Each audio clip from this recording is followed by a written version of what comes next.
पड़े, टिकट निकाले, पहुंच गए, घूमे फिरे, आगे हाँ जी हम परिक्रमा करके आएंगे, उसको परिक्रमा नहीं कहते। उसको कहते हैं मनेरा ब्रह्म। वो मन का ब्रह्म है। तीर्थ परिश्रम केवल मनेरा ब्रह्म, तीर्थ में जाके परिश्रम करना केवल मन का ब्रह्म हो जाएगा। और आंखों की एक्सरसाइज, जगत गुरु भक्तिनाथ प्रभुपाद जी बोलते थे it is an I exercise. आपने आंखों की बड़ी एक्सरसाइज करी, यहाँ देखा, यहाँ देखा, यहाँ देखा, यहाँ देखा, it has no real benefit other than some स्फूर्ति। हर चीज से हमको स्फूर्ति मिल रही है, कथा से भी स्फूर्ति मिल रही है ना, सब चीज से स्फूर्ति मिल रही है, स्फूर्ति तो मिल ही रही है, देयर इज नो डाउट, मगर स्फूर्ति से हमको कृष्ण प्रेम मिलेगा इसकी कोई गारंटी नहीं है। हम जो भी कार्य कर रहे हैं भक्ति में वो स्फूर्ति लाभ करता है, इसका मतलब हमको प्रेम भक्ति प्राप्त होगी नहीं। इसलिए प्रेम भक्ति प्राप्त करने के लिए प्रणय भक्त, जिनको दाम के प्रति प्रीति है, जिनको नाम के प्रति प्रीति है, उनके साथ वो परिक्रमा करने से ही परिक्रमा कहलाएगी। और कहते हैं जब मैं मृदंग वाद्य सुनता हूं तब मेरे हृदय में आनंद की उमंग दौड़ती है, और जब मैं कीर्तन की ध्वनि सुनता हूं तो मैं निरंतर उसमें उस कीर्तन में भाग लूं, ऐसा मेरा हृदय में भावना आ जाती है। और मैं उन भजनों को गाऊंगा। कौन से भजन? जो हमारे गुरु वैष्णव ने गाए हैं, जो भगवान की प्रीति के लिए है, विशेषकर से महाप्रभु राधा गोविंद नित्यानंद प्रभु वैष्णव के प्रार्थनाएं जो है उनको मैं गाऊंगा। और वो भी जो कि हमारे सीनियर वैष्णव ने, नरोत्तम दास ठाकुर ने, भक्तिविनोद ठाकुर ने, वृंदावन दास ठाकुर ने, इन सब वैष्णव ने जो भजन लिखे हैं, जो वही हम गाएंगे। उसके अतिरिक्त मेरे को और कुछ गाने की आवश्यकता नहीं है, जरूरत नहीं है, और न तो गाना ही चाहिए। और जब मैं भी श्री राधा गोविंद के श्री विग्रह को देखूंगा तब मैं आनंद में डूब जाता हूं, और उनका दर्शन, उनका प्रसाद पाने से मैं समस्त प्रकार के संसार के जो भोग की प्रवृत्ति है उसको कंट्रोल कर लेता हूं। और जब मैं तुलसी वन डे परफॉर्मिंग इस प्रकार से भजन कर, जब मेरे घर में भजन होता है, जब मैं भजन देखता हूँ, कीर्तन होता है, तो लगता है कि घर वृंदावन बन गया है। जब घर में भजन कीर्तन सब मिल करके करेंगे तो वही वृंदावन हो जाता है। उसमें ही निरंतर कृष्ण कथा होती है, वैष्णव गण आते हैं, घर वाले सब लोग मिलकर के कथा कीर्तन करते हैं, ठाकुर जी का चरणामृत ग्रहण करते हैं, और गंगा जी को देख करके जो भगवान श्री हरि की चरणों से प्रकट हुई है, हमारा हृदय जो है आनंद से भर जाता है। इस प्रकार से तुलसी को देख करके, तुलसी महारानी को देख करके मुझे श्री अत्यंत आनंद होता है, जो कृष्ण को आनंद प्रदान करने वाली है। और जब मैं प्रसाद ग्रहण करता हूँ, जो कि महाप्रभु के द्वारा, महाप्रभु की कृपा से ओतप्रोत है, विशेषकर साधारण शाक शब्द से, साग का शब्द अर्थ तो है ही, मगर साधारण भोजन करते हुए, नॉट टू ओपुलेंट, साधारण शाक आदि भोजन करके जो महाप्रभु को बड़ा पसंद है, विशेषकर हरा साग, उसको खा करके, उसको प्राप्त करके बड़ा आनंद में मैं डूब जाता हूँ। और इस प्रकार से भक्तिविनोद ठाकुर कहते हैं जो भी उत्साह के साथ भजन साधन करेगा, जहां पर भी वो है, ऐसे भक्तों की चरण धूलि को प्राप्त करने की मैं अभिलाषा करता हूं कि कब मुझे ऐसे भक्तों का संग मिले जिनकी इस प्रकार से वैष्णव में निष्ठा है। इसलिए बोलते हैं वैष्णव रे निष्ठा, वैष्णव रे प्रतिष्ठा, ताते करो निष्ठा। वैष्णव की प्रतिष्ठा में हमको पूर्ण दृढ़ निश्चय होना चाहिए कि इन वैष्णवों की सेवा करने से, इनके साथ परिक्रमा करने से, इनकी चरण धूलि से, इनके कथा से, इनके महाप्रसाद से मेरा अवश्य कल्याण होने वाला है। मेरे जीवन में मुझे और कुछ भी नहीं आवश्यकता है, वैष्णव की कृपा मुझ पर हो गई, समझो सब कुछ हो गया। इसलिए जो भी हम करेंगे, इसलिए भक्ति के जो विशेष 5 अंग कहे गए हैं, चाहे अर्चन है, चाहे मथुरावास है, चाहे कीर्तन है, चाहे भागवत श्रवण है, ये सब वैष्णवों के अनुगत्य में ही होगा, और शुद्ध भक्तों के अनुगत्य में करने का हमको पूर्ण प्रयास करना है। शुद्ध भक्तों के अभाव में हम उनके ग्रंथ पढ़ें, और जो उन शुद्ध भक्तों के अनुगत्य में है उनके अनुगत्य में रह करके भजन करें, न कि जो इंडिपेंडेंट है। क्योंकि जो इंडिपेंडेंट है वो सब कभी भी भजन मार्ग में आगे नहीं बढ़ सकते। इसलिए अनुगत्य में रह करके ही भजन होगा। और भक्तिविनोद ठाकुर यही हमको शिक्षा दे रहे हैं। विशेष करके आज एकादशी कीर्तन के रूप में उन्होंने इस भजन को प्रकाशित किया, प्रकट किया। तो आज विजया एकादशी है। कोई भक्तगण विजया एकादशी के बारे में कुछ गुणगान, कुछ कथा सुनाना चाहते हैं? पापा? हरे कृष्णा प्रभु जी, दंडवत प्रणाम। पुष्पा दीदी, दंडवत प्रणाम।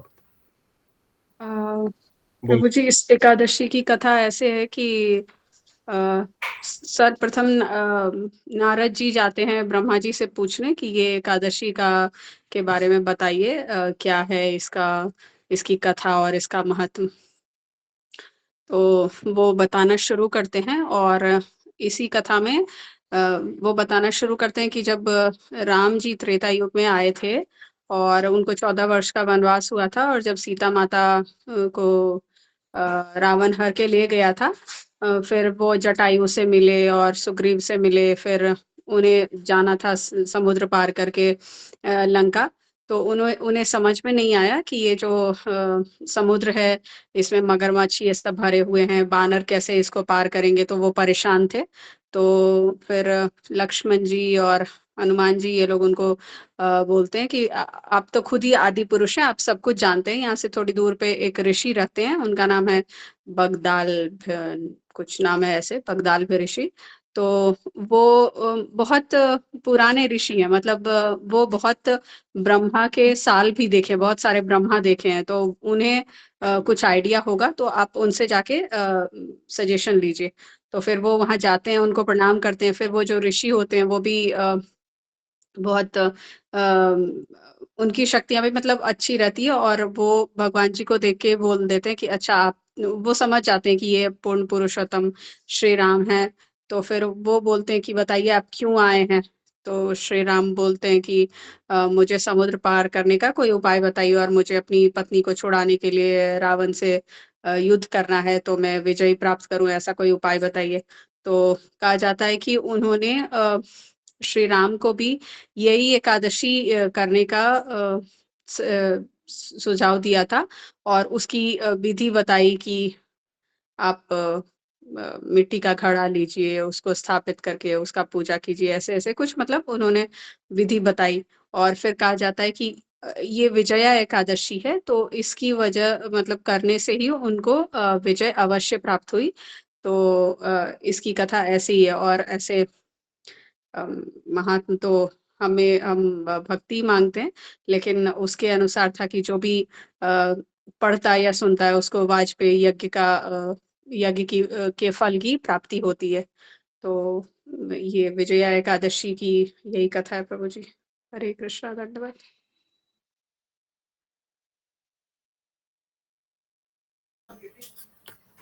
राधे श्याम प्रभु। बहुत धन्यवाद। तो एकादशी का विशेष दिन, रामचंद्र जी ने भी इस एकादशी के महत्व को बढ़ाया। भगवान स्वयं समस्त कारणों के कारण है, परंतु एकादशी की महिमा बढ़ाने के लिए वो भी एकादशी व्रत पालन करते हुए हम सब जीवों को शिक्षा दे रहे हैं। कैसे अगर संसार में विशेष रूप से परम विजयते श्री कृष्ण संकीर्तनम, अगर आपको भक्ति में विजय प्राप्त करनी है और समस्त प्रकार में सब कार्यों में सफलता प्राप्त करनी है, विजय प्राप्त करनी है, तो ये विजया एकादशी अवश्य ही लाभकारी है। ये स्वयं भगवान रामचंद्र जी इस कथा के माध्यम से शॉर्ट, हमने ज्यादा इसमें डीप नहीं गए, तो हमको ये शिक्षा दे रहे हैं कि स्वयं भगवान रामचंद्र किस प्रकार से इस एकादशी व्रत का पालन करें। पद्मदिशा प्रभु और ऐड करेंगे। और टू यू पद्मदिशा प्रभु जी। हरे कृष्णा प्रभु, दंडवत प्रणाम। प्रभु, नथिंग टू ऐड, मतलब बस एक थोड़ा सा क्लैरिफिकेशन था कि एकादशी में दो चीज़ें हर कथा में सुनने को मिलती हैं, और ज़्यादातर और विशेष रूप से जो विजय एकादशी हमने मनाई अभी, उसमें भगवान रामचंद्र जी का संवाद आता है और बगदालव्य ऋषि जी का संवाद आता है। तो जहाँ तक रामायण प्रभु जी सुनी है उसमें तो किस प्रकार से सेतु बनेगा ये तो समुद्र नल नील के माध्यम से बताते हैं भगवान राम को। तो ये थोड़ा सा क्लैरिफिकेशन था प्रभु मन में कि ये करना चाहते थे कि ये रामायण में, वाल्मीकि रामायण में बगदालभ्य ऋषि जी का संवाद जो है सुनने को नहीं मिला। तो ये हो सकता है मिस हो गया, मतलब मैं नहीं, तो थोड़ा सा वही तो शास्त्रिक एविडेंस थोड़ा सा जानना चाह रहा था मैं, प्रभु जी मैंने है प्रभु क्या जी इसमें? इसका खाली इस्कॉन डिजायर ट्री पे ही पढ़ा था बहुत पहले। I can just check if they have given any reference to which Purana did they have referred. For sure it may not be from Valmiki Ramayana, क्योंकि वाल्मीकि रामायण में होता तो अवश्य ही उन्होंने उसका रेफरेंस दिया होता। Let me try, I am just opening this website called ISKCON desire tree. yeah, that was the story I remember जो भी पुष्पा दीदी ने बताई। तो यहाँ पर भी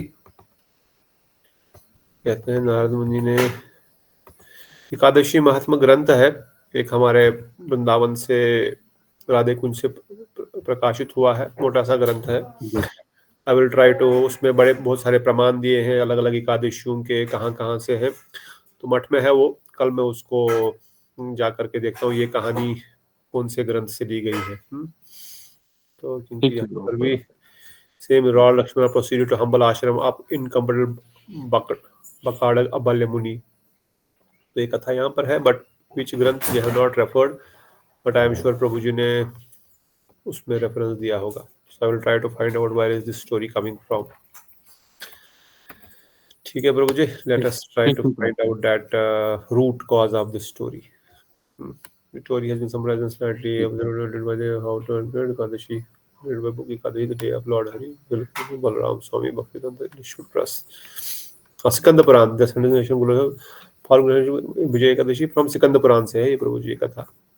it is here Skanda Purana में, स्कंद पुराण में। अच्छा ठीक ठीक ठीक ठीक है प्रभु जी, फिर तो यही reference. This is the reference.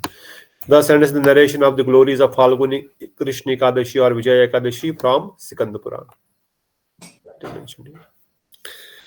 ठीक है प्रभु जी, ठीक। ओके, बहुत धन्यवाद। ये भी एक प्रभु जी एक छोटा सा संशय और था मेरा, तो एकादशी उपलक्ष्य में था कि कथा में सुनने को कई बार मिलता है कि जो रात्रि जागरण है उसका बहुत महत्व है एकादशी के दिन। तो yes. प्रयास किया जाता है प्रभु जी कई बार, लेकिन वो आज तक सफल नहीं हुआ। मतलब ये कई बार ये तक प्लान किया कि दिन में सो जाते हैं, उस दिन रात को जग लेंगे, या नहीं, वो भी उसका भी फल नहीं मिलेगा दिन को सो गए तो। मेन तो है कि जागरण 24 घंटे करना है, सोना नहीं है। 24 घंटे वही है प्रभु बस। नहीं, तो पर ये थोड़ा सा एक्चुअली हमारे यहाँ मुनि महाराज जी और बाकी महाराज जी भी, क्योंकि जो जिसको सूर्य मंगल आरती करनी है, जिसको प्रसादम कुकिंग करनी है, अर्चन पूजन करना है, उसके लिए फिर पूरी रात जागरण करके दूसरे दिन फिर सेवा में डिस्टर्बेंस होता है। जो लोग भजनानंदी है, जिनको बाद में कोई ज्यादा सेवाएं नहीं है और जो बहुत समय से प्रयास कर रहे होंगे, धीरे धीरे हो सकता है अब वो कर भी सकते हैं। परंतु हमारे मठ में हमने देखा, विशेषकर गुरुदेव भी और विशेषकर परम पूज्य भक्तिदाता बावन महाराज जी भी ज्यादा बल जो है नाम के ऊपर और कथा के ऊपर देते हैं। आप भागवतम के किसी भी अध्याय को उठ के पढ़ाएंगे, किसी भी स्कंद को, कल में परम पूज्य त्रिंडी महाराज जी जब यहाँ पर थे तो वो भी यही बात बता रहे थे कि भागवतम में चलेंगे फोकस ऑन श्रवण कीर्तन सिमरन। बाकी सब भक्ति में बल प्रदान करेंगे, मगर वो एक्टिविटी से अगर मेरा श्रवण कीर्तन और सिमरन में इम्पैक्ट हो रहा है, then we can avoid that. तो हमारे हम या मठ में क्या करते थे या घर पे भी परम पूज्य मुनि महाराज जी उस समय हमको ही बताते थे कि हम 12 बजे तक जागरण करेंगे। तो एक हिसाब से दिन, मतलब नया दिन नहीं आया है, बट दिन ढल चुका है, ऑलमोस्ट दूसरा दिन शुरू हो गया है। और फिर सूर्य 4 बजे तो उठना ही है, तो 3-4 घंटे उस दिन थोड़ा कम रेस्ट कर लो, 3-4 घंटे रेस्ट कर लो, और फिर दूसरे दिन मंगल आरती कर लो, फिर शाम को आराम से उस द्वादशी की, दिन में भी नहीं सोना है, फिर द्वादशी को शाम को हम फिर रेस्ट कर सकते हैं। तो इससे क्या हो रहा है, आपको रात्रि जागरण भी हो रहा है और सुबह उठ करके आपका साधन भजन भी ठीक से हो रहा है, और दिन भर आपको अगर ऑफिस करना है या सेवा करनी है या प्रचार के लिए जाना है तो ये भी ठीक हो जाता है। और कई जगहों पर हम देखते हैं कई भक्तगण हमारे भी और मठ में भी इवन कई बार निर्जला एकादशी आदि रखते, परम पूज्य भक्तिवेदांत वामन महाराज जी मना करते थे। हमारे कौरव कई बार बोलते हैं कि वो अगर कोई रखता भी था तो एक बार कोई उनके परम प्रिय शिष्य इस प्रकार रख रहे थे तो उन्होंने जब प्रसाद ठाकुर जी को भोग लग गया उन्होंने थाली लगवाई और बोला महाराज को बुलाओ। वो भी सन्यासी थे, उनके ही डिसाइपल थे, बोले उनको बुलाओ और अपने सामने बिठा करके बोला खाओ। तो बोले मैं तो निर्जला, बोला नहीं प्रसाद पाना है, एकादशी के दिन निर्जला नहीं करना। तो अब ये गुरुदेव वर्णन करते हैं सबसे बेस्ट तो निर्जला है और रात्रि जागरण है, परंतु गुरुवर्गु ने अपने अधिकार के अनुसार और हर व्यक्ति के अधिकार के अनुसार कुछ उनको बताया आप ऐसे ऐसे कीजिए। तो अल्टीमेटली अनुगत्य में रह करके जो भी करेंगे उसका रिजल्ट फटाफट और शीघ्र आएगा। तो अगर जो हमारे अनुगत्य में, जिनके अनुगत्य में हम हैं, अगर वो कह रहे हैं कि निर्जला की तो निर्जला करना है, जो कर रहे हैं कि आप जागरण की तो जागरण करना है, नहीं तो जैसे वो बताएंगे वैसे करने से ही हमारा अधिक लाभ होगा।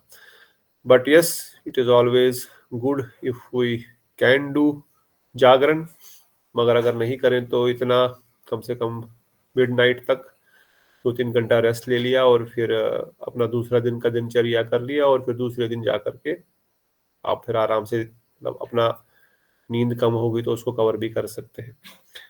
बट अगर कोई ऐसी छुट्टी वाला दिन है, कुछ दिन है, ऑप्शन है, तो व्हाई नॉट मंगल आरती करके आराम से सुबह नाम जप करके ब्रेकफास्ट लेकर के फिर थोड़ा सा रेस्ट कर सकते हैं। So we have to pray and but yes point is it is not we consider it as you know as a hut करके नहीं करना, प्रयत्न करके जरूर करना है। तो ऐसा हम लोग करते थे Prabhu ji, I am just telling you practically हम लोग क्या करते थे। 12 बजे तक कर लिया, फिर सूर्य मंगल आरती कर लिया, उसके बाद थोड़ा शरीर को रेस्ट भी मिल गया 3-4 घंटा, क्योंकि फिर दूसरे दिन भक्तों की सेवा है, जिसको कुकिंग करना है, जिसको क्लीनिंग करना है, जिसको सेवा के लिए जाना है, जिसको जाना है, तो ऑब्वियसली वो we can not impact the सेवा, so that way you have to manage things practically. ठीक है, थैंक यू। तो बहुत बहुत धन्यवाद आप सब भक्तों का फिर से आज जुड़ने के लिए। सर्वप्रथम आराध्य गुरुदेव के चरणों में, नितिन राम विष्णुपाद अष्टोत्तर भक्तिवेदांत नारायण गोसाई महाराज जी के चरणों में असंख्य प्रणाम करते हुए उनके हेतु कृपा की प्रार्थना करते हैं। भक्तिवेदांत स्वामी प्रभुपाद आचार्य के श्री परम गुरुदेव श्री भक्ति प्रज्ञान केशव गोसाई महाराज जी के चरणों में कोटि कोटि प्रणाम करते हैं, उनके हेतु कृपा की प्रार्थना करते हैं। समस्त रूपानुग गुरुवर्गों के चरणों में कोटि कोटि प्रणाम। समस्त गौर पार्षद वृंद, दादा गोविंद ललिता विशाखा जो समस्त सखी वृंद के चरणों में कोटि कोटि प्रणाम करते हैं, उनके हेतु कृपा की प्रार्थना करते हैं। सनातन गोस्वामी जी जिनकी ग्रंथ रचेता परीक्षित महाराज जी, उत्तरादि विजयमिनी ऋषि, सबके चरणों में कोटि कोटि प्रणाम करते हैं, उनके हेतु कृपा प्रार्थना करते हैं। एकत्रित भक्त वृंद, एकादशी के शुभ अवसर पर पद्म दिशा प्रभु, पुष्पा दीदी, बिटा दीदी, श्याम सुंदर प्रभु, रेवती दीदी, शिवानी दीदी, नीता दीदी, हरे कृष्णा प्रभु जी, हरे कृष्णा दंडवत प्रणाम दीदी, दंडवत प्रणाम सुनंदा दीदी, समर्थ प्रभु, मोहन प्रभु, प्रवीणा दीदी, प्रणाम, गौरंगी हरि बोल। मीना दीदी आपकी तबीयत ठीक हो गई? अभी तबीयत कैसी है? हरे कृष्ण प्रभु जी, धन्यवाद प्रणाम। हरे कृष्णा मोहन प्रभु जी, आप ठीक है? मोहन प्रभु जी, बच्चे सब ठीक है? माता जी ठीक है? आशा करते हैं सब लोग कल्याण मंगल है। बीना दीदी करता हूँ कि ठीक है। हाँ प्रभु जी, अभी तबीयत ठीक है। ठीक है प्रभु जी, ठीक है। हमारे अद्वैत प्रभु ठीक है? बच्चे ठीक है? हाँ सब ठीक है। इनकी आंख में चोट लग गई थी। आंख में चोट? क्या बॉक्सिंग में कि कराटे में कि कहाँ? नहीं, बॉक्सिंग कराटे नहीं, फिर बॉक्सिंग कराटे नहीं, ऐसे ही लग गई थी चोट कहीं से जाके। अभी कैसे हैं? ठीक है, अभी ठीक है। मतलब ज्यादा तो नहीं था डीप या? नहीं ज्यादा नहीं, थोड़ी लगी थी। 2 दिन तक बस थोड़ा स्वेलिंग था आंखों में। नहीं तो हम लोग संडे को सोच रहे थे आने के लिए महाराज जी से मिलने के कोई लिए। बोला मुझे आपकी तबीयत ठीक नहीं है, कुछ समझ से, तो मैं सोचा अभी कैसी तबीयत है। ठीक है प्रभु जी, कोई चिंता नहीं, आप ध्यान रखिए अपना, सब ठीक हो जाएगा। और आइए फिर संडे को। सुनंदा दीदी, स्वर्णो प्रभु ठीक है? हाँ ठीक है प्रभु जी। मेरा ही थोड़ा, हाँ मैं ठीक हूँ, लेकिन गला थोड़ा खराब हो गया है। हाँ, मौसम चेंज हो रहा है ना, थोड़ा सा हाँ। चल रहा है। ठीक है, आप भी अपना ध्यान रखें, सब अपने शरीर का ध्यान रखें। स्वस्थ शरीर में ही स्वस्थ वजन होगा, अस्वस्थ शरीर रहा तो फिर वजन भी अस्वस्थ हो जाएगा, क्योंकि हम लोग कंडीशन सोल्स है, अभी हम पूर्ण शुद्ध नहीं है। तो सब लोग अपना ध्यान रखें और वजन में आगे बढ़े। तो हम लोग बृहद भागवत ग्रंथ का अध्ययन कर रहे हैं। हम लोग प्रथम खंड के अंतिम अध्याय में प्रवेश कर चुके हैं। ब्रजेंद्र नंदन श्री कृष्ण द्वारिका में आकर के ब्रजवासियों के विरह में कातर होकर के अपने कमरे में बैठे हुए हैं, बहुत समय से बाहर नहीं निकले। दोपहर हो चुकी है। नारद मुनि हस्तिनापुर से द्वारिका पधार चुके हैं। उग्रसेन आदि भक्तों से उनका मुलाकात हो गई। एक बार प्रभु जी को बोल दो, नहीं तो भोग लगा देंगे, फिर बनाने का फायदा नहीं कोई। हो गया, देखिए फायदा। तो हम लोग द्वारिका में देख रहे हैं किस प्रकार से श्री हरि ब्रजवासियों के विरह में व्याकुल हो रहे हैं। और तब उद्धव जी श्री कृष्ण का ब्रजवासियों के प्रति प्रेम का वर्णन करते हुए उनका गुणगान कर रहे हैं, परंतु माता रोहिणी उससे सहमत नहीं है, क्योंकि वो बोलती हैं अगर ऐसा होता तो अवश्य ही वो उनसे मिलने चले जाते। परंतु साथ ही साथ रुक्मणी देवी आदि कहते नहीं, हम भी जानते हैं, हमने भी देखा है कि ब्रजेंद्र नंदन श्याम सुंदर श्री कृष्ण जो द्वारिका में विराजमान है अभी, ये निरंतर ब्रजवासियों का ही चिंतन करते रहते हैं। बीच में कंस की माता पद्मावती अभक्त होने के कारण कुतर्क प्रस्तुत करती है कि किस प्रकार से ब्रजवासियों ने कृष्ण का ध्यान नहीं रखा, नंगे पांव उनको वन में भेजा, खाना भी ठीक से नहीं दिया, क्योंकि फिर उसको चोरी करनी पड़ती थी, पकड़ा जाता था तो बांध देते थे। तो अपने कुतर्क प्रस्तुत कर रही है। उनकी बातों का ध्यान न देते हुए रोहिणी माता, क्योंकि सास के समान है, कोई ध्यान न देते हुए वह ब्रजवासियों का गुणगान कर रही है कि कैसे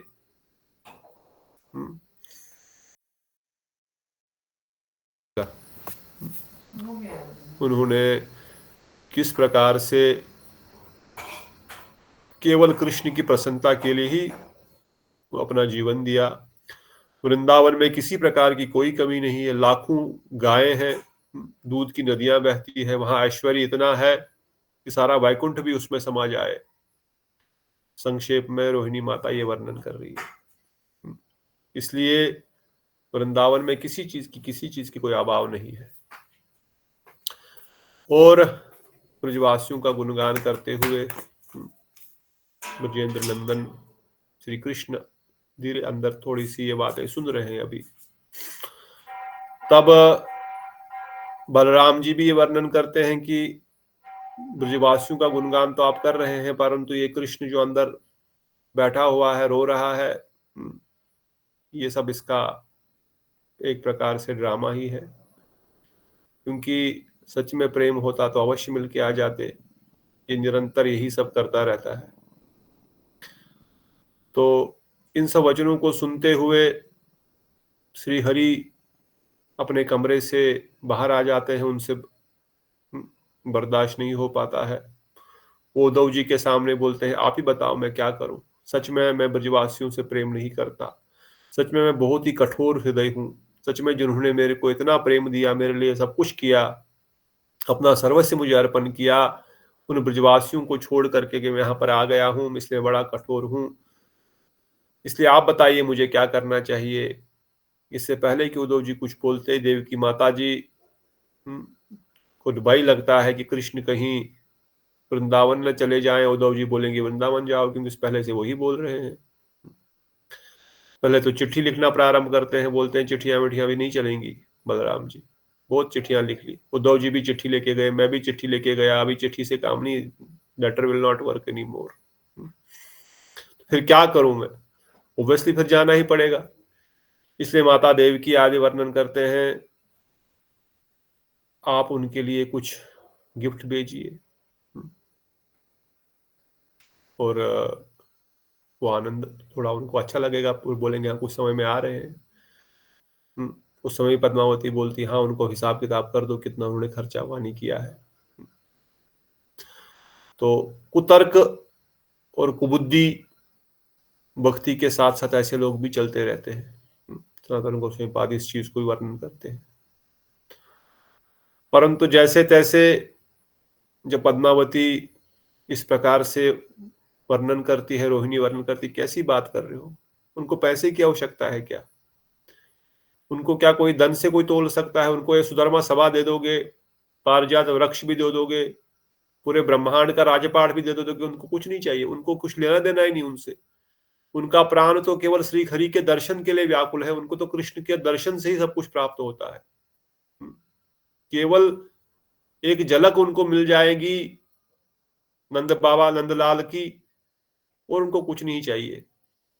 वो किसी प्रकार से संसार के बड़े से बड़े कष्ट दुख को भी सह लेंगे, अगर उनको ब्रजेंद्र नंदन का सुख की एकमात्र उनकी इच्छा है, अभिलाषा है। इसलिए किस प्रकार की बातें कर रहे हैं आप? तब पद्मावती कहती है ऐसी बात होती तो फिर क्यों वहां पर गाय सब मर रही है? अगर वहां पर उनको काम करने के लिए कोई दूसरा व्यक्ति नहीं होता तो फिर वहां पर क्यों सब अभी सब जंगल सूख रहे हैं, खेत खलिहान में कुछ पानी नहीं, कुछ नहीं। हाँ?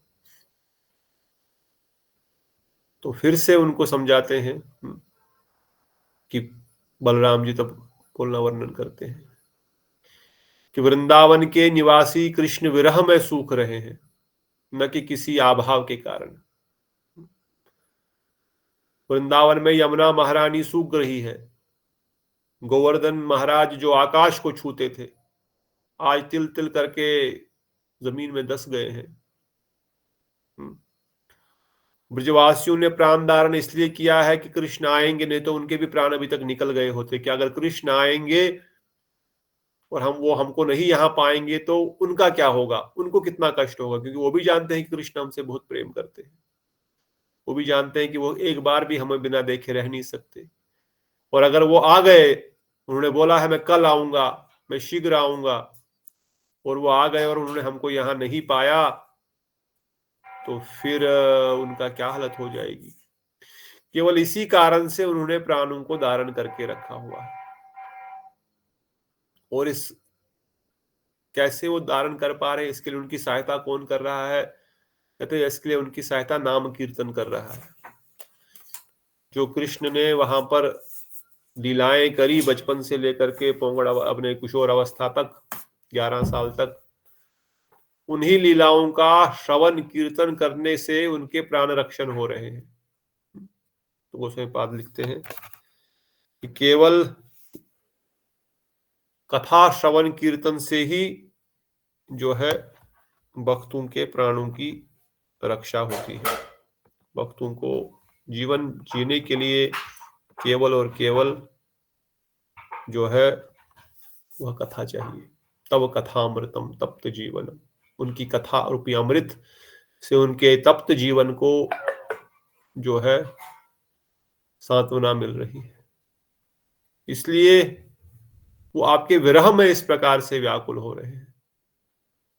और जब कृष्ण ये सुनते हैं कि यमुना जी सूख गई है, गिरिराज महाराज जमीन में विरह में धस रहे हैं, और पेड़ पौधे पक्षी प्राण कुछ त्याग चुके हैं, प्राण त्यागने की समय आ चुका है, तब वो बलराम जी के गले में अपने हाथों को डाल देते हैं, उनके कंधे पे सर रखते रोते रोते, ये वचन सुनते सुनते जैसे कोई बच्चा बहुत रोता है व्याकुल होते होते, अपनी माँ के गले में हाथ डाल देता है और जोर जोर से रोने लगता है।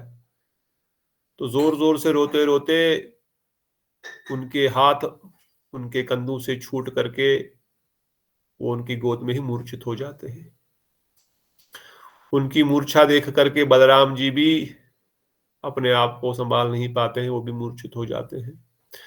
और समस्त रानियां, पूरा द्वारका मंडल शोकाकुल होते हुए जोर जोर से क्रंदन करने लगता है। देवकी मैया, रोहिणी मैया सब रो रहे हैं। इतने में उग्रसेन आदि सब लोग आ जाते हैं। ये सब देख करके सब रोने लग जाते हैं। और कृष्ण मूर्छित हो गए हैं। ब्रह्मा जी अपने ब्रह्मलोक में ये देख करके व्याकुल होते हुए शीघ्र ही अपने आसन पर वेद पुराण श्रुतियों समेत द्वारका पहुंच जाते हैं। और यह अवस्था देख करके श्री हरि की सृष्टि का क्या होगा, जब स्वयं भगवान, जिनके अंदर समस्त विष्णु अवतार विराजमान है, जिनके अंदर समस्त प्रकार के गुण अवतार विराजमान है, मनवंतर अवतार विराजमान है, शक्तावेश अवतार, सब कुछ भगवान श्री हरि अब आज स्वयं भगवान प्रकट है धरती पर, तो समस्त अवतार उनके साथ वहां पर प्रकट है, उनके अंदर है। और मेरे महानारायण, मेरे सोत्र स्वरूप भी इनके अंदर है। और अगर ये इस प्रकार से मूर्छित हो गए हैं तो शीघ्र ही सृष्टि भी प्रलय हो जाएगी, उपद्रवकारी उपद्रव करने प्रारंभ करेंगे। तो मैं क्या करूं?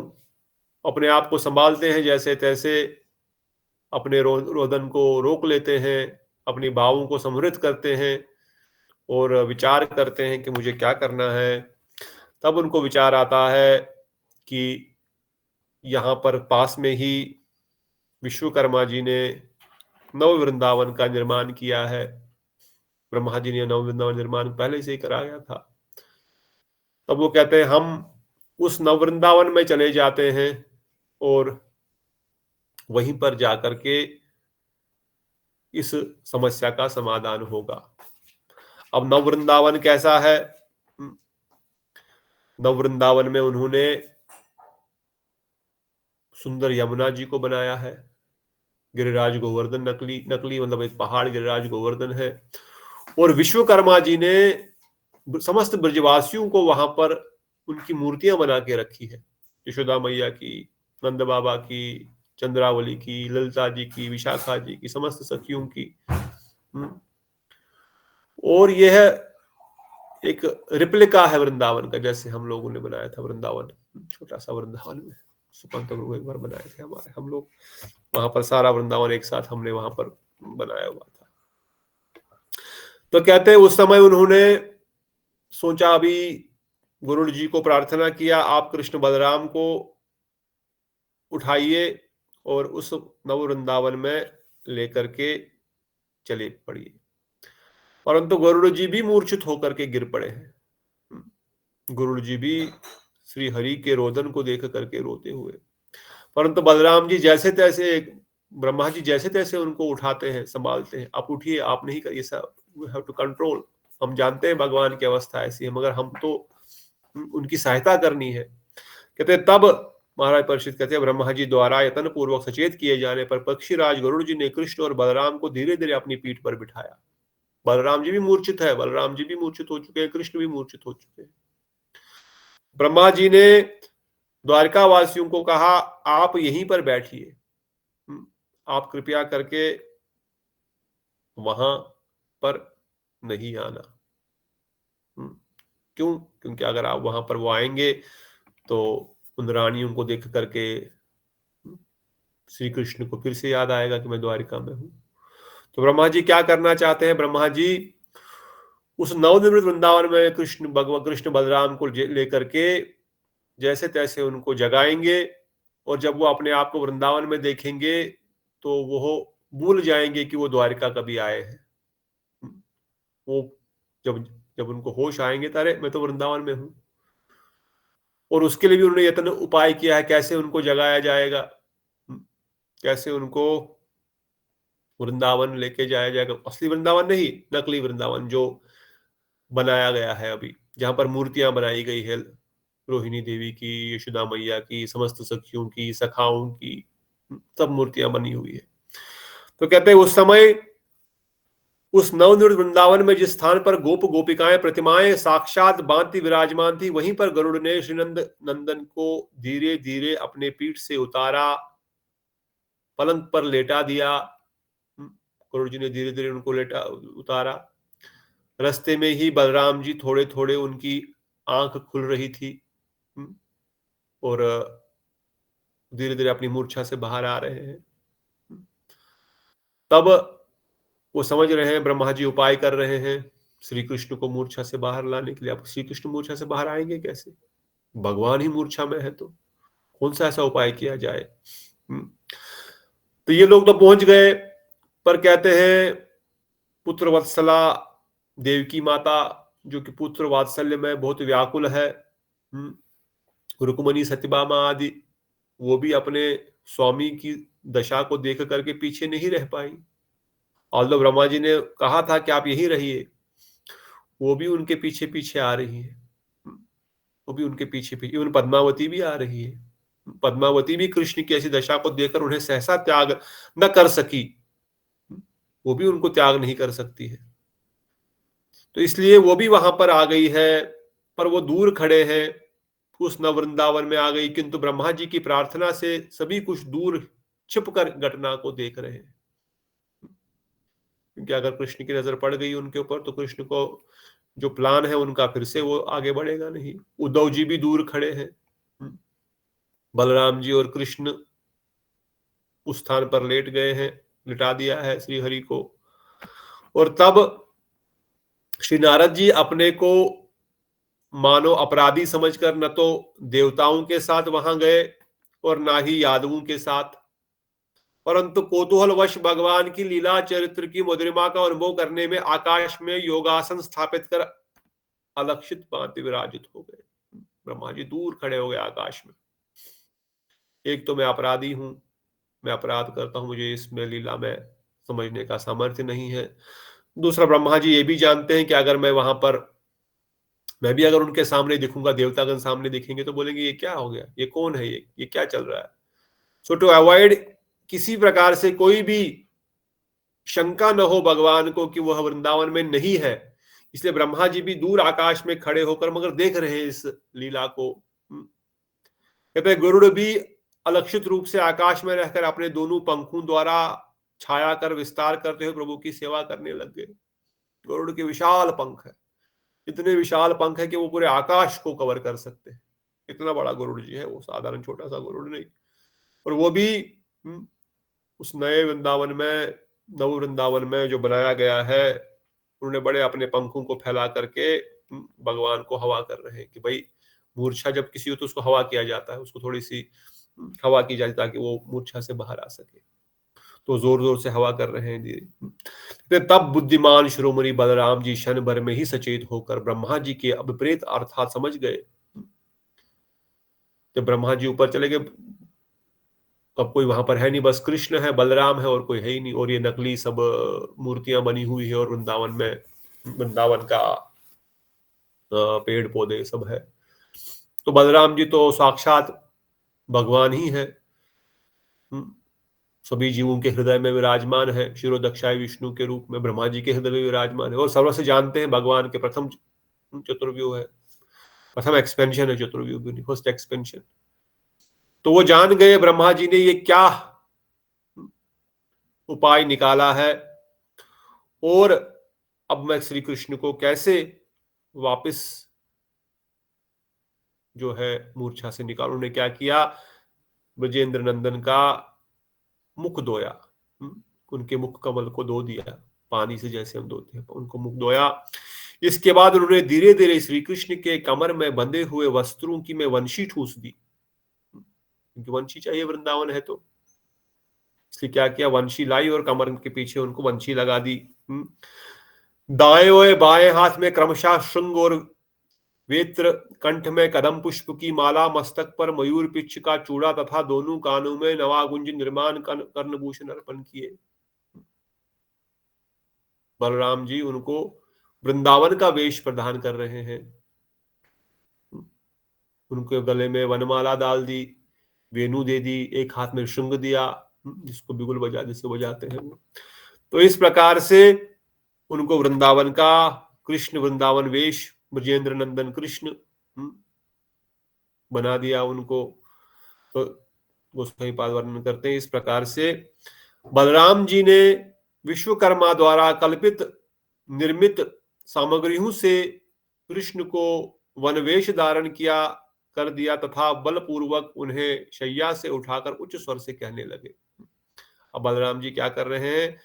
बलराम जी बोल रहे हैं अभी कैसे उनको उठाया जाए। वेश तो धारण कर लिया, तो अब वह जोर जोर से पुकार रहे हैं उनको, जैसे कोई व्यक्ति बहुत लंबी डीप नींद में सोया हुआ है, उसको कैसे जगाया जाए, इसके लिए वो प्रयत्न कर रहे हैं।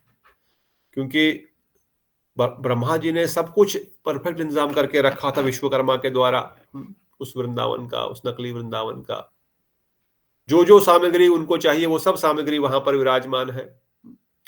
और बलराम जी अब ऐसा प्रतीत करा रहे हैं कि श्री कृष्ण बहुत देर से सोए हुए हैं, वो नींद में डीप है, उनको हिलाते हुए वो कह रहे हे कृष्ण कृष्ण भैया भैया उठो, उठो जागो उठो, आज बहुत देर हो गई, इसलिए सभी गायें वन में प्रवेश कर रही है, कि उठो जल्दी उठो।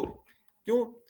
वही कर रहे हैं कि भाई श्री कृष्ण को मैं बता रहा हूं कि आप वृंदावन में लेटे हुए हो, आप घर के पलंग पर लेटे हुए हो, दिन सर पे आ चुका है, क्योंकि ऑलरेडी देर हो चुकी। नारद मुनि जब आए थे तब ऑलरेडी सभी सभा में वेट कर रहे थे। उसके बाद ये घटना हुई, उसके 12-1 बज गया, दिन आधे से ज्यादा डल चुका है। तो इसलिए बलराम जी कह रहे उठो, बहुत लेट हो गया, सारी गैया जो है वन में प्रवेश कर चुकी है, निकल चुकी है, तुम अभी सो ही रहे हो। श्रीधाम आदि सखागण तुम्हारी प्रतीक्षा कर रहे हैं, माता और पिता स्नेहवश तुम्हारे कुछ भी नहीं कह पा रहे, कुछ भी कह नहीं पा रहे हैं। माता पिता यहां पर बैठे हैं, तुम उठ नहीं रहे हो, वो कुछ बोल नहीं रहे हैं तुमको उठने के लिए, जगने के लिए, क्योंकि माता पिता को वात्सल्य होता, बेटा सोने दो, थोड़ी देर और सो जाए। तो श्री बलराम जी श्री कृष्ण के जो मन में ये विचार स्थापित कर रहे हैं कि वृंदावन में है, सभी गायें वन में जा चुकी हैं, सभी सखा उनका बाहर द्वार के बाहर इंतजार कर रहे हैं। यशोदा मैया नंद बाबा आपको नहीं जगा रहे हैं क्योंकि सोच रहे छोड़ो बच्चा है सोने दो, परंतु देखो ये गोपियां भी तुम्हारे श्रीमुख कमल को देखकर परस्पर एक दूसरे से कानाफूसी करती हुई न जाने क्या कह रही है, निश्चय ही तुम्हारा मजाक उड़ा रही है, उपहास कर रही है। अब गोपियों की बात भी बलराम जी कह रहे हैं कि आप नहीं उठ रहे हो ना, गोपियां एक दूसरे की कानाफूसी कर रही है, बोल रहे देखो कैसे सो रहा है, आपका मजाक कर रहे हैं, अभी तक सोने का टाइम है क्या? ये कुछ सोने का समय है और ये सो रहा है।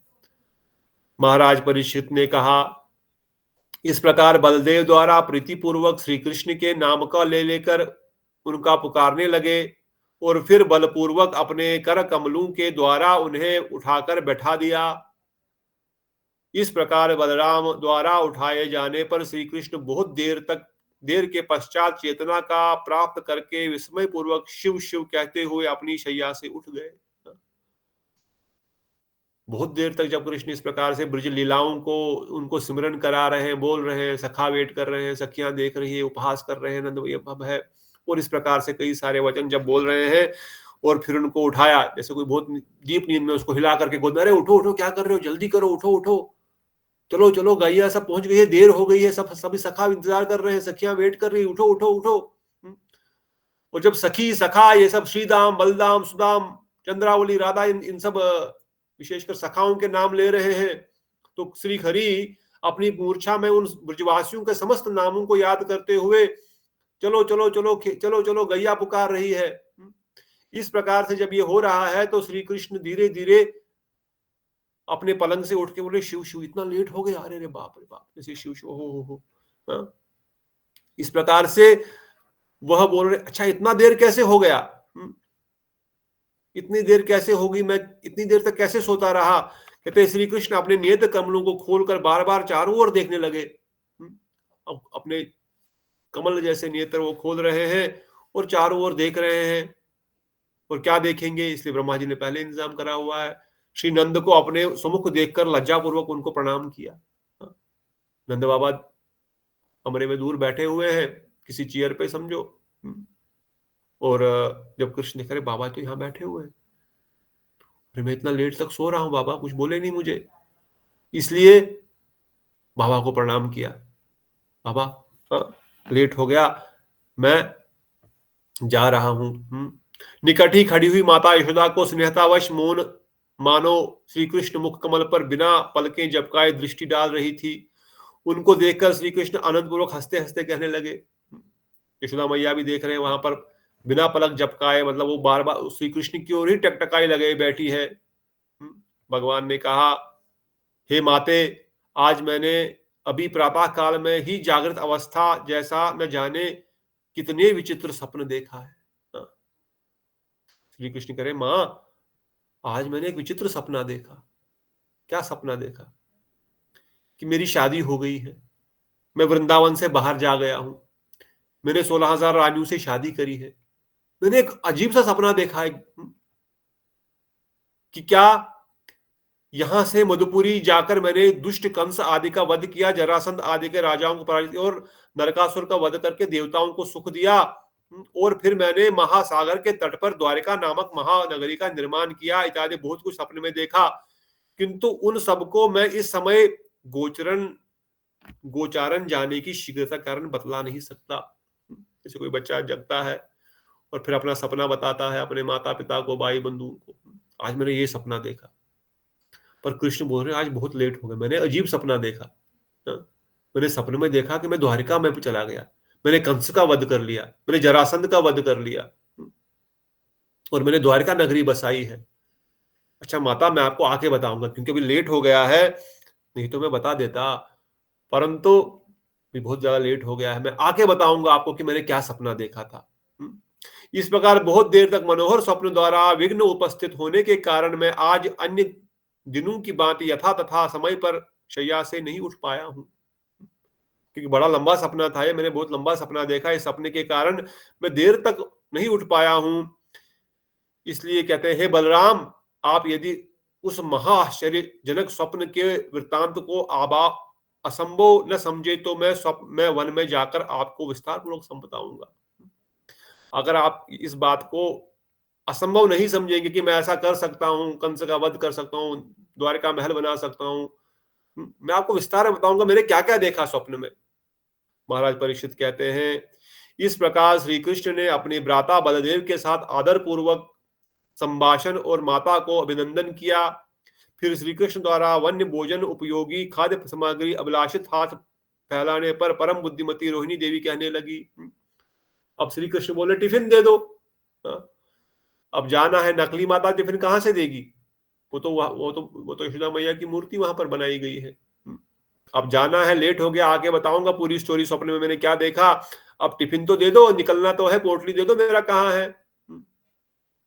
और रोहिणी माता वहां पर है, क्योंकि रोहिणी माता वृंदावन में भी रहती, वो तो साक्षात है, वो तो मूर्ति नहीं है। अब रोहिणी माता का यहाँ पर रोल आ गया, वो बोल रहे अच्छा अब मुझे इस सिचुएशन को संभालना पड़ेगा।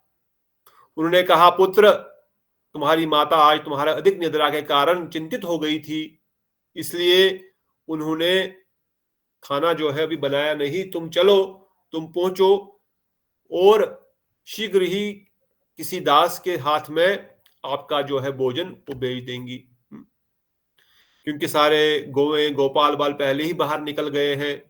तुम भी शीघ्र उनके पीछे जाओ, मैं उत्तम खाद्य सामग्री बनाकर वन भेज दूंगी। रोहिणी माना, क्योंकि रोहिणी माता तो वहां पर वृंदावन में रहती, उन्होंने वृंदावन का श्रृंगार धारण किया हुआ है, और कह रही आप चलो। माता इतनी देर से उठ नहीं रहे थे, इसलिए माता दुखी थी, वो कुछ बना नहीं पाई। इसलिए कोई चिंता नहीं, तुम पहुंचो, सारे तुम्हारे ग्वाल बाल बाहर वेट कर रहे हैं, गैया वेट कर रही है, इतना दिन हो चुका है, तुम आगे चलो, हम किसी के हाथ में आपको जो है भोजन भेजेंगे। महाराज परीक्षित ने कहा, स्नेहमयी रोहिणी देवी इस बात को सुनकर श्री कृष्ण उनका अभिनंदन किया, और फिर मधुर हास्य सहित प्रतिमा रूपी माता यशोदा को दोनों हाथों से नवनीत को घेरे से चोरी करके अपने ज्येष्ठ भ्राता बलदेव को पुकारने लगे, किंतु वे पहले ही गऊओं के साथ चले गए थे। उनको न देखकर कोमल हृदय वाले श्री कृष्ण स्वयं भी उस नवनीत को नहीं खाया। माता यशोदा के हाथ में जो मक्खन रखा गया था, उस मूर्ति के ऊपर भगवान श्री कृष्ण ने उस माखन के डेले को उठाया और सोचे चलो माता के हाथ से माखन लेकर के मैं जाता हूं, और बलराम जी को ढूंढने लगे, बलराम जी को दे दूंगा आप खाओ। चलो हम खाते हैं। पर जब देखा बलराम जी भी बाहर निकल गए, क्योंकि जैसे तैसे चाहते हैं कि भगवान जो है यहाँ से बाहर आए और खड़े हो जाएं और कुछ सचेत हो जाएं, तो बैठे बैठे ही बातें कर रहे हैं। तो इस प्रकार विनय पूर्वक दोनों माताओं से भोजन सामग्री प्रार्थना कर श्री कृष्ण कुछ दूर अग्रसर होकर सर्वप्रथम गोपियों के साथ परिहास करते हुए वार्तालाप करने लगे। फिर वेणुनाद द्वारा सभी गौओं को रोककर तथा कुछ आगे ही सखियों के साथ उपस्थित श्रीमती राधा जी का दर्शन करके मधुर हास्य से परिहास पूर्वक कहने लगे। अब वो खड़े हो गए और बोले ठीक है आप टिफिन भेज देना, मैं चलता हूं। और अपनी वेणु को निकाला जो बलराम जी ने उनके बिगुल में लगा के रखी थी, वेणु को निकाला और जोर से वेणु बजाने लग गए कि गैया कहीं दूर न चली जाए, बहुत दूर तक वो रोकी रहे कि मैं आ रहा हूं। और इस प्रकार से जब बाहर निकले देख रहे हैं अलग अलग स्थानों पर, जिस प्रकार वृंदावन में जब श्री कृष्ण गोचरण करते थे, वो अलग अलग स्थानों पर गोपियां कोई खिड़की से, तो कोई दरवाजे से, तो कोई पगडंडी पे, तो कोई किसी पेड़ के पीछे, कोई वात्सल्य गोपी, तो कोई माधुर्य रस की गोपी। माधुर्य रस की गोपियां दूर खड़ी है, थोड़ा आगे जाकर के जब गांव की सीमा थोड़ा कम हो जाती है, पर वात्सल्य रस की गोपियां वहीं पर खड़ी होकर श्री कृष्ण को देख रही है। तो सब अपने अपने घरों के अटकारियों, जिस गोपी का जो स्थान है उसी स्थान पर वो खड़ी है, क्योंकि श्री कृष्ण जानते हैं कि इस घर में कौन गोपी रहती है, इस घर में कौन सखा रहते हैं, और इस घर में कौन से बाबा रहते हैं। तो वो उन सबको देखते हैं, हाँ हाँ हाँ, उनको हाथ हिलाते हुए। तब वह चंद्रावली की ओर देखते हैं। तब श्रीमती राधा जी से कहते हैं कि राधा जी की ओर देख करके श्री कृष्ण जो है कहते हैं राधा रानी मुझसे बात क्यों नहीं कर रही है। बोलते हैं प्राणेश्वरी मैं तुम्हारे एकांतिक भक्त हूं, तुम निर्जन स्थान पर देखकर भी मुझे बातचीत क्यों नहीं कर रहे हो, क्या तुम माननी हो गई हो। जब वो देख रहे हैं आगे जाकर के कि राधा रानी तो बैठी है और वह दूर से ही उनको दृष्टि डाल करके कुछ बात करना चाहते हैं, पर राधा रानी वहां से कोई जवाब नहीं दे रही है। तो श्री कृष्ण कह रहे हैं क्या हो गया, क्यों क्या नाराज हो किसी कारण से मुझसे। क्योंकि वो जानते हैं राधा रानी का मान जो है अकारण भी होता है, कई बार कारण से होता है और कई बार अकारण से होता है, जो हमने पहले भी पढ़ा राधा रानी का मान को। इसलिए श्री हरि को लग रहा है कि शायद राधा रानी फिर से अकारण मान करने लग गई, मैंने तो कुछ किया ही नहीं। जैसे प्रभु जी कथा बताते हैं कि राधा रानी ने एक बार श्री हरि को कहा कि आप मेरे लिए पुष्पमाला लेके आइए, अपने हाथों से बनाना। बोले ठीक है अवश्य, ये प्राणेश्वरी आप मेरे प्राणों की ईश्वरी है। बोले पर आपको वही फूल लाने हैं जिसपे बौरा ना बैठा हो। बोले ठीक है। तो श्री कृष्ण निकल गए फूल माला लाने के लिए, ढूंढने के लिए फूल, एक एक फूल को देख रहे हैं कौन से फूल पे बौरा नहीं बैठा है, क्योंकि वृंदावन में तो हजारों बौरे हैं, हजारों फूल है, पर भगवान को ढूंढने पड़ रहे हैं कौन कौन सा फूल पे बौरा नहीं बैठ रहा हो। तो लेट हो गए, फूल ढूंढते ढूंढते एक माला के लिए वनमाला का बनाना है, फिर उसको माला बनानी है, बहुत देर हो गई। और देर से वो आए तो राधा रानी बात ही नहीं कर रही, बोल रही स्वामिनी मैं तो आपके लिए माला बनाने गया था, बात क्यों नहीं करे। बोले मुझे नहीं पता, इतना लेट आता है क्या कोई, पता नहीं कहाँ चले गए। अरे मैं कहीं नहीं, मैं फूल ढूंढ रहा था। वो बात ही नहीं कर, जवाब ही नहीं दे रही किसी बात का।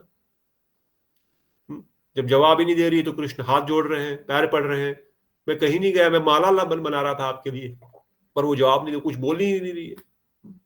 तो इसलिए श्री कृष्ण जानते हैं शायद आज भी राधा रानी अकारण मान कर रही है। मैं उनको देख रहा हूं मेरी ओर देख तो रही है पर इस बार कुछ बता नहीं रही है, शायद फिर से माननीय हो गई, शायद फिर से ये मान करने लग गई है, जबकि मैंने कुछ किया ही नहीं, इस बार फिर से क्यों मान कर रही है? क्या मैंने तुम्हारे प्रति कोई अपराध कर लिया है? हाँ हाँ मैं समझ गया। फिर क्या बोल रहे हैं? मैं समझ गया। क्या समझ गया? कि तुम सर्वज्ञ हो, तुम तो सब कुछ जानती हो। शायद तुमको पता लग गया है कि मैंने सपने में क्या देखा, इसलिए तुम मुझसे मान कर रही हो। कृष्ण बोल रहे हैं कि भाई मैं समझ गया तुम मुझसे नाराज आज क्यों हो। तुम्हारा नाराज का रीजन जो है, तुम समझ गई हो कि मैंने स्वप्न क्या देखा है, क्योंकि तुम तो सर्वशक्तिमता हो, तुम तो सब कुछ जानती हो, इसलिए तुमको पता लग गया है कि मैंने शादी कर ली है वो कहीं जा करके स्वप्न में, और तुमने देख लिया है कि इसने शादी कर ली, स्वप्न में इसने किसी और स्त्री से शादी विवाह कर लिया, और ये विचार के कारण तुम मुझसे बात नहीं कर रही हो। क्यों? क्योंकि राधा रानी सर्वशक्तिमान है, वो जान गई है कृष्ण के हृदय में क्या चल रहा है, उनके स्वप्न में क्या होता है। और श्री कृष्ण, हे प्रियतमे, मैंने स्वप्न में देखा कि मानो मैं तुम्हें छोड़कर दूर द्वारिका चला गया हूं, तथा वहां पर मैंने बहुत से विवाह कर लिया है। विवाह का कारण सुनो, मेरे लिए मरने को भी विवाह का कारण सुनो, मेरे लिए मरने को भी जो तैयार थी, उन राजकन्याओं से मैंने विवाह किया तथा उनके गर्भ से उन अनेक पुत्र उत्पन्न किया, और फिर उन पुत्रों से बहुत पुत्र उत्पन्न हुए। अभी इन सभी बातों को यहीं रहने दो, अब मैं शीघ्र ही वन को जा रहा हूं। ये संतोषदायिनी, मैं आज सायंकाल में तुम्हें आनंदित करूंगा। कहते हैं मैंने सपने में देखा कि मैंने विवाह किया, बहुत सारी रानियों से विवाह किया। क्यों? क्योंकि वो मरने वाली थी। उन्होंने बोला अगर विवाह नहीं करेंगे तो हम प्राण त्याग देंगे, क्योंकि हमारे साथ विवाह वो भी कौन करेगा? एक राक्षस ने हमको उठा करके लेके गया है, कोई हमारे साथ विवाह नहीं करेगा, हम बस आपसे विवाह करना, अगर आप नहीं करेंगे तो हम प्राण त्याग देंगे। तो सपने में मैंने उनसे विवाह तो कर लिया, और पुत्र आदि भी उत्पन्न किए, पुत्र नहीं पौत्र भी हो गए। ऐसा मैंने अजीब सा सपना आज देखा है, पर आप चिंता मत करो, ये स्वप्न है, ऐसा कुछ सच नहीं था, ये बस स्वप्न था। और हम शाम को, मैं जब अभी बहुत लेट हो गया ऑलरेडी, मैं बहुत देर हो चुकी है, मैं शीघ्र ही वन में जा रहा हूं, और जब मैं वापस आऊंगा संध्या काल को, तब हम रास नृत्य आदि करेंगे, आपको आनंद प्रदान करूंगा। श्री परीक्षित महाराज ने कहा, इस प्रकार स्वप्न के वृत्तांत को सुनाकर श्री नंद नंदन श्रीमती राधिका के दिव्य अंगों पर पुष्प निष्पेक किया, और फिर इधर उधर दृष्टिपात कर उन्हें चुंबन सहित आलिंगन करके आगे जा रहे गऊ और गोपाल बालों को साथ जा मिले। तो आपने समझ लिए, श्री कृष्ण कह रहे ठीक है तुम बात नहीं कर रही हो, कोई बात नहीं, मैं बताऊंगा आकर के तुमको क्या। पर चुपके से जा रहे हैं, दाएं बाएं देख रहे हैं, दाऊ भैया तो आगे निकल चुके हैं पहले ही, वो तो पहले आगे चले गए थे। धीरे से जाते हैं, राधा ठाकुरानी के उस विग्रह को आलिंगन करते हैं, उनका चुंबन करते हैं, और फिर कहते मैं शाम को सब बताऊंगा आकर के, चिंता मत करो, नाराज मत हो, अभी टाइम बहुत हो गया, लेट बहुत हो गया, आता हूं ना, बताएंगे, बाद में बात करेंगे। और दौड़ दौड़ करके वहां से अपने ग्वाल बालों के साथ मिल रहे हैं। कहते हैं जब देवकी ने श्री कृष्ण से पहले कभी न देखा हुआ अत्यंत मनोहर मुरली वदन में रत उस अद्भुत विजवेश को दर्शन किया, तब वृद्धा होने पर भी स्नेह पूर्वक उनके स्तनों से दूध बहने लगा। देवकी माता ने कभी श्री कृष्ण को अपना दुग्ध पान नहीं कराया था, क्योंकि कृष्ण बड़े थे। पर आज जब वृंदावन में श्री कृष्ण के मुख को देख रही है, कितने आनंदित है वो। जब कोई व्यक्ति पूर्ण रूप से आनंदित होता है तो स्वतः ही उसके मुख पर वो आनंद की छटा दिख जाती है।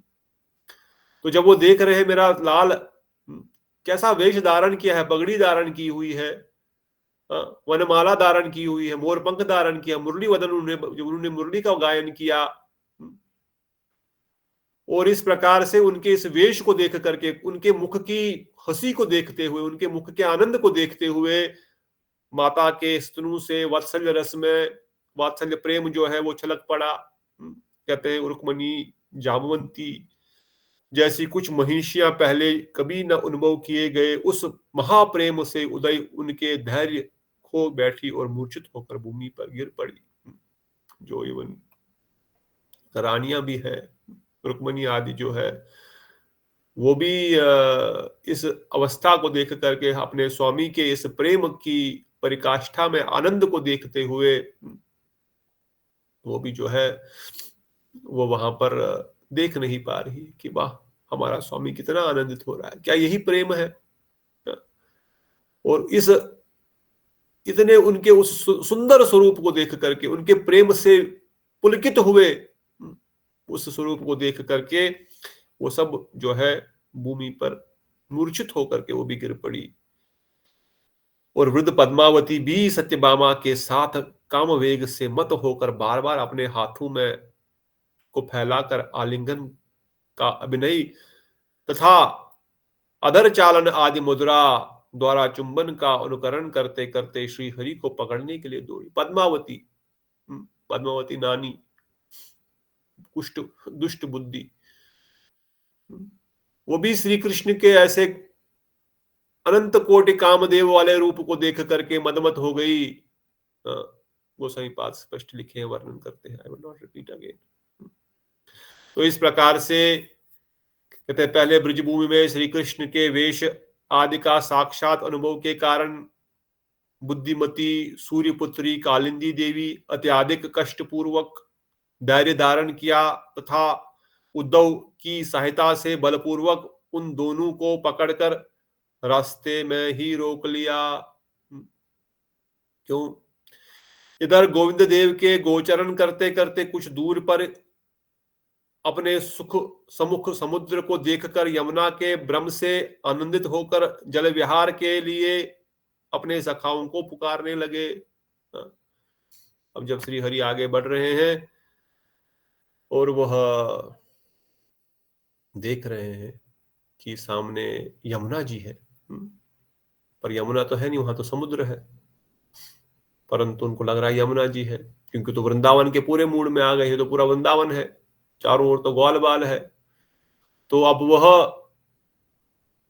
उस यमुना में कूद करके सखाओं को बोल रहे आओ आओ, सखा कहाँ है? वहां तो सब मूर्तियां बनी है सखाओं की, कोई यहाँ है, कोई वहां भाग रहा है, कोई अभी तो कृष्ण चल ही रहे हैं ना, कोई गैया आगे आगे दिख रही, बहुत सारी गैया खड़ी है, और कहीं सखा उनको डंडा लेकर के खड़ा है, कोई सखा पेड़ पे खड़ा है, तो कोई सखा आगे जा रहा है। अभी कृष्ण अकेले ही और बलराम जी है थोड़े आगे।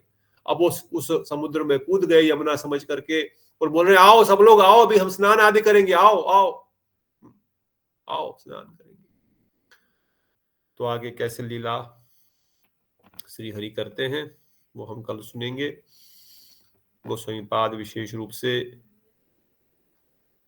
प्रत्यक्ष रूप से नारद मुनि जो कि आकाश में छुप करके बैठे हैं, ब्रह्मा जी, उद्धव जी, गरुड़ जी, सभी रानियां जो दूर से इस दृश्य को देख रही है। भी यहां पर नारद जी को कुछ बोलने की आवश्यकता नहीं है कि ब्रज का प्रेम क्या है, सर्वोत्तम कृपा किस पर है। उनको कोई कुछ समझा नहीं रहा, कोई बोल नहीं रहा कि ये ऐसे है वो वैसे है। अब वो साक्षात श्री हरि को दर्शन करके देख रहे हैं कि वो क्या, उनकी हालत कैसी है और वो कर क्या रहे हैं। उन मूर्तियों को देख करके उनकी हालत कैसी हो रही है, यह वो प्रत्यक्ष इसकी अनुभूति कर रहे हैं कि प्रेम किस वस्तु का नाम, वैशिष्ट क्या है। तो आगे अभी आगे क्या होगा ये हम कल सुनेंगे, पढ़ेंगे श्लोक संख्या 51 से आगे, फ्रॉम 50 ऑनवर्ड्स, और फिर इस अध्याय को माध्यम से हम समझेंगे कि किस प्रकार से इस प्रेम को प्राप्त किया जाएगा। गोस्वामी पाद अंत में उसको भी इंगित करते हुए हमको ये चीजें समझाएंगे, और ये खंड पूर्ण होते हुए then we'll enter the second part। तो यहाँ पर विराम देते हैं आज एकादशी के शुभ अवसर पर। ये कृष्ण की मधुर मधुर लीलाओं को सिमरन कीजिए, श्रवण कीजिए, गोस्वामी द्वारा लिखित है, मेरा इसमें कुछ नहीं, हम बस पढ़ रहे हैं। गुरुदेव ने बड़ी कृपा करके तात्पर्य दिया, टीका तो स्वयं गोस्वामी पाद ने ही लिखा है। और भी आनंददायक टीकाएं उनमें और विस्तार में लिखा गया है कैसे भगवान का श्रृंगार था, कैसे उन्होंने वेश धारण किया था, किस प्रकार से राधा रानी से वो वार्तालाप कर रहे थे, किस प्रकार से दूसरी ओर चंद्रावली को देख रहे हैं। ये सब भी गोस्वामी जी ने तात्पर्य में टीका में लिखा हुआ, क्योंकि we are trying to revision, we are not trying to go too much deep, although we have gone already too much deep, but ये अध्याय जो है आखिरी अध्याय है, बहुत रस का अध्याय, यही हमारा गोल है, प्रयोजन है, इसलिए इसको हमने थोड़ा अधिक समय दे रहे हैं। इन विचारों को, इन सिद्धांतों को और इन रस के कथाओं को अपने हृदय में धारण करें और अपने नाम करते समय, अर्चन करते समय, भजन करते समय निरंतर किस प्रकार विजेंद्र नंदन गोचरण करने के लिए जाते हैं, किस प्रकार गोपियां साक्षात रूप में उनका दर्शन करने के लिए खड़ी रहती है, किस प्रकार से वो वार्तालाप कर, यही सिमरन निरंतर चलता रहे। और इसी सिमरन में डूब डूब के एक दिन अनर्थग्रस्त जीव बाहर आएगा और फिर साक्षात इन लीलाओं का दर्शन अवश्य होगा। ये अवश्य होगा क्योंकि महाप्रभु की विशेष कृपा है हम सब पर, हम महाप्रभु की इस विचारधारा से जुड़े हैं। हमारे सामर्थ्य नहीं है, परंतु ये कथा को हम पकड़ के रखेंगे, इन गोस्वामियों के विचारों को और इनके चरण आश्रय पकड़ेंगे तो अवश्य ही ये लीला स्मरण और इसकी अनुभूति होगी। इन्हीं वचनों के साथ विराम देंगे। कोई प्रश्न है किसी का, अगर कोई इंपॉर्टेंट तो कवर कर सकते हैं, नहीं तो कल आगे पढ़ेंगे थोड़ा सा। कल वैसे शिवरात्रि भी है। जब वो कृष्ण मूर्छित हो गए फिर आ गए आप उनका, मतलब जब वो नकली वृंदावन ब्रह्मा जी ने बनाया, क्या आ गया? मतलब उनको वो मूर्छित थे, फिर उनका मतलब आ गए फिर अपनी अवस्था में। हाँ, वही तो पढ़ रहे थे अभी तक। क्या पढ़ रहे थे? मतलब हाँ, मतलब उसका मुझे पूछना था। हाँ, जब मूर्छा से बाहर आ गए तभी तो वो बात कर रहे हैं यशोदा मैया से, मूर्तियों से, क्योंकि तभी हमने सुना ना कि किस प्रकार से बलराम। उधर ये द्वारकावासी कोई नहीं आता उधर? नहीं, वो तो दूर बैठे थे, वही तो हम पढ़े सारा। आप कहीं चले गए थे क्या बीच में? नहीं, बीच में नहीं गए, ये थोड़ा सा मतलब न्याट काट गया। द्वारिकावासी जो थे सब लोग को ब्रह्मा जी ने कहा आप वहां पर मत आना।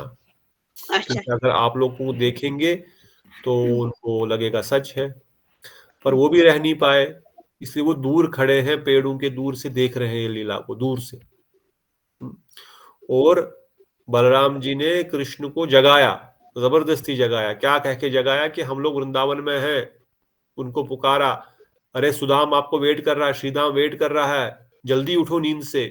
क्योंकि उनको मूर्छा तो आई है, परंतु जब कानों से तो बात जाती है ना, कोई व्यक्ति, उनको पहले मुंह धोया, हमने वही बताया, उन्होंने पहले उनका मुंह धोया पानी से, फिर उनको ऊपर से गरुड़ जी हवा कर रहे हैं, पानी छिड़का, मुंह धोया, फिर उनको जोर जोर से पुकार रहे हैं, अरे उठो लेट हो गया, गैया पहुंच गई है, दोपहर हो गई है, श्रीदाम आदि बुला रहे हैं। अरे फिर बोल रहे हैं सखियां तुम्हारा मजाक उड़ा रही है, तुम क्यों सो, अभी तक एक दूसरे से कानाफूसी कर रही है कि तुम सो रहे हो अभी तक। तो ये शब्द जब श्री कृष्ण के कान में गए है तो वो भगवान, मूर्छा भी उनकी जो है प्रेम की मूर्छा है, ये कोई ऐसी सांसारिक मूर्छा नहीं है, ये प्रेम की मूर्छा है। और जब प्रेम के शब्द सुन रहे हैं, गोपियों का नाम सुन रहे हैं, श्रीदाम सुबल का नाम सुन रहे हैं, और ये सुन रहे हैं कि हमको पुकार रहे हैं, हमारा मजाक उड़ा रहे हैं, तब जाकर के वो एकदम से उनकी आंख खुल गई। एकदम से उनको बलराम जी ने उठाया, आंख खुली, सामने देखा यशोदा मैया की मूर्ति, नंद बाबा की मूर्ति, और विश्वकर्मा ने बनाई है मूर्ति, थोड़ी दिखेगी, साक्षात ही लग रही है, खाली बोल नहीं सकती बस, बाकी साक्षात वो एकदम यशोदा मैया जैसी 100% उनके जैसी ही है, बस लग रहा अभी बोल पड़ेंगी, बस मुंह नहीं चल खोल रही है वो बस। तो इसलिए उनको देख करके कृष्ण ने फिर उनको प्रणाम किया, जो हमने अभी तक पढ़ा ये सारा लीलाएं, फिर वो चल पड़े। मोबाइल नहीं चल रहा था तभी। कोई बात नहीं, आप इसका रिकॉर्डिंग भी होगा, इसका रिकॉर्डिंग भी आगे और सुन सकते। तो तभी कृष्ण जो है मूर्छा से उठ गए, और फिर ये सारी लीलाएं जो अभी तक हमने सुनी, ये श्री हरि जो है प्रत्यक्ष इसको अपने मुख से वहां पर कर रहे हैं। ये बोल नहीं रहे किसी को, वो कर रहे हैं। जितना भी हमने सुना ये किसी को बोल नहीं रहे हैं, वो उस राधा रानी के उस विग्रह को, उस मूर्ति को आलिंगन कर रहे हैं, यानी बोल रहे हैं किसी को कि मैंने ऐसा किया, और दौड़ दौड़ के आगे जा रहे हैं। ये प्रैक्टिकली इस नव वृंदावन में, इस नकली वृंदावन में प्रैक्टिकली ये चीजें कर रहे हैं वो। ठीक है ना, तो आपको समझ आ गया बाकियों को या बस आई? प्रभु जी ये भी तो है ना, उन सबका अधिकार नहीं था वहां पे, और एक तरह से वो नाटक के थ्रू उन्होंने सबको ये बताया कि दर्शन कराए हैं, मतलब कृपा ही दी है एक तरह से। कृपा है ये तो, तभी तो नारद मुनि इस अध्याय के माध्यम से, तो अभी उद्धव जी बोलेंगे, बलराम जी बोलेंगे, वो तो हो गया बोल करके, मगर अभी बोल करके नहीं, प्रैक्टिकली वो दिखा रहे हैं कि कृपा कैसी है, प्रेम क्या होता है। श्री कृष्ण के उस स्वरूप को देख करके, मैंने अंत में बताया ना गोस्वामी जी ने कि रुक्मणी, जामवंती आदि रानियां उनके मुख की हंसी और उनके आनंद के चेहरे को देख करके वो इतने आनंदित हो गए कि वो मूर्छित होकर के गिर गई कि सच में इस प्रकार के आनंद मेरे स्वामी हो सकते हैं। हमारे स्वामी आज सही में 100% ही इज नाउ हैप्पी, जिसको बोलेंगे से बच्चा पूर्ण खिल खिल के हंसता है, कूदता है, खेलता है, आज कन्हैया उस प्रकार से अपने आनंद में डूबे हुए हैं। तो इस अवस्था को देख करके वो मूर्छित हो गई, यही सब देख रही है। तभी तो बताया पद्मावती जैसी क्रूर दुष्ट बुद्धि भी श्री कृष्ण के उस अनंत कोटि कामदेव जैसे, एक कामदेव नहीं, दो कामदेव नहीं, हजारों कामदेव का स्वरूप उस समय कृष्ण में है, वो उस अवस्था में भी उनको आलिंगन करने के लिए भाग रही है उनके पास। तो ये दिखा रहे हैं कि कृष्ण वृंदावन में पूर्ण है, इसलिए बोलते पूर्ण पुरुषोत्तम श्री कृष्ण। वो पूर्ण 100%, he is 100% only in Vrindavan, is not 100% even in Dwarka. This is what. और क्यों? क्योंकि वहां पर ब्रजवासी है, उनके मुख का आनंद क्यों आ रहा है? यशोदा मैया को देख करके, नंद बाबा को देख करके, सुबल आदि सखा को देख करके, तभी वो पूर्ण रूप से आनंद हो रहे हैं। उस आनंद की अनुभूति से ही उनका मुख और भी अधिक आनंदित हो रहा है, और भी अधिक आकर्षित हो रहा है। इसलिए गोसाई पाद कहते हैं जब श्री कृष्ण सर्व आकर्षक है, पर वो सर्वाकर्षक श्री कृष्ण और अधिक आकर्षित बढ़ते रहता है उनका। क्यों? जब वो देखते हैं मेरे भक्त मेरे को देख करके आनंद अनुभूत कर रहे हैं, अपने भक्तों को आनंद देख करके वो और अधिक आनंदित हो रहे हैं। ये देख करके भक्त भी आनंदित हो जाते हैं कि हमारे स्वामी आनंद है, कृष्ण आनंदित है, उनके आनंद को देखकर कृष्ण आनंद हो रहे हैं। इसलिए बताया गया प्रतिपदम पूर्णामृत स्वादनम, हर पद पर यह पूर्ण रूप से it is beyond mental understanding कि हर पग पर पूर्ण आनंद कैसे हो सकता है, पर यह संभव केवल वृंदावन में है। हर स्टेज पर पूर्ण आनंद की अनुभूति वहां पर हो रही है, और इसी चीज को गोस्वामी जी प्रकाशित कर रहे हैं। यही चीज वो सबको दिखा रहे हैं, प्रैक्टिकली सबको दिखा रहे हैं, ब्रजवासियों, सभी द्वारिका वासियों को, नारद मुनि को, ब्रह्मा जी को, सबको दिखा रहे हैं। और उसके माध्यम से हम सबको बता रहे हैं कि कृष्ण सबसे अधिक आनंद कहाँ प्राप्त करते हैं। This is the point. ठीक है, और कोई प्रश्न और कोई कमेंट फॉर टुडे? तो आज एकादशी है, नाम अधिक करेंगे ताकि इन सब लीलाओं को हम डाइजेस्ट कर सके, हृदय में धारण कर सके, और फिर कल आगे बढ़ेंगे। कल मौका मिलेगा तो विल ट्राई टू इस अध्याय को पूर्ण करने का प्रयास करेंगे। Otherwise we have Shivratri also tomorrow. हाँ मोहन प्रभु जी। हरे कृष्णा प्रभु जी। प्रभु जी एक क्वेश्चन है, माइट बी सिली। तो ब्रह्मा जी तो इतना कृपा की जो भी पात्र नहीं है, तो उन्होंने कैसे वृंदावन कैसे प्रकट किया? उन्होंने जो 8 वृंदावन या वृंदावन प्रकट किए, कैसे किए? फिर वो वृंदावन प्रकट नहीं किया है, उन्होंने विश्वकर्मा से बोला आपने हम सब ने वृंदावन में भगवान की लीलाओं को देखा, अभी आप क्या कीजिए वैसे ही उनकी मूर्तियों को यहाँ पर बनाइए। है तो बुद्धिमान, 4 सिर दे रखे हैं भगवान ने, है तो ब्रह्मा भगवान के ही मानस पुत्र, उन्हीं के द्वारा सृष्टि की रचना कराते हैं।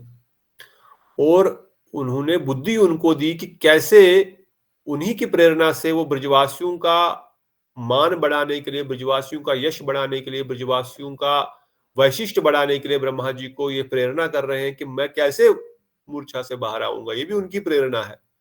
वृंदावन को तो कोई बना ही नहीं सकते, वृंदावन तो भगवान का निज धाम है। ये तो टेम्पररी, जैसे हम लोग सोच रहे थे हमारे मठ में हम लोग ना गोवर्धन, बरसाना, नंदगांव एक बड़े बड़े पहाड़ बनाएंगे, वहां पे थोड़ा सा मोटर से पानी रखेंगे, फिर ऐसे यहाँ पर राधा रमन, राधा विनोद, श्याम सुंदर, ये सब मंदिर बनाएंगे छोटे छोटे, एक पूरा घेरे में डाल करके। जो लोग वृंदावन नहीं जा पाते, नहीं जानते हैं, कोई यहाँ पर आके देखता रहे ये नंदगांव है, नंदगांव के जैसा ही हम एक मंदिर बनाएंगे यहाँ पर।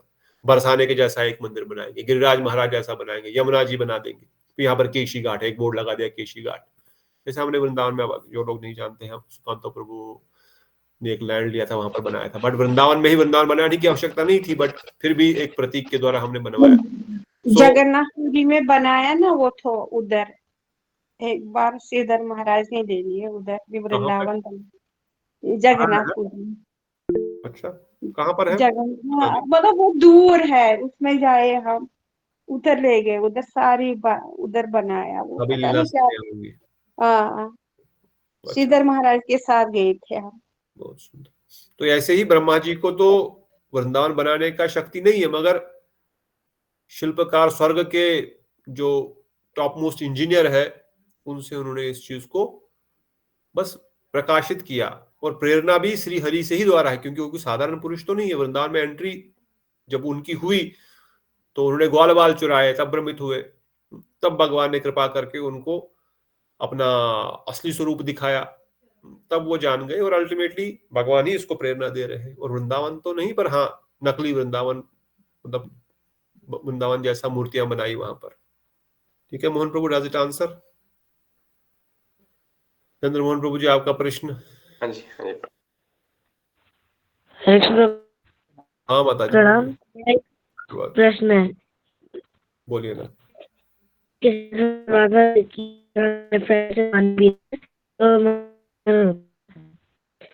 तो अगर हम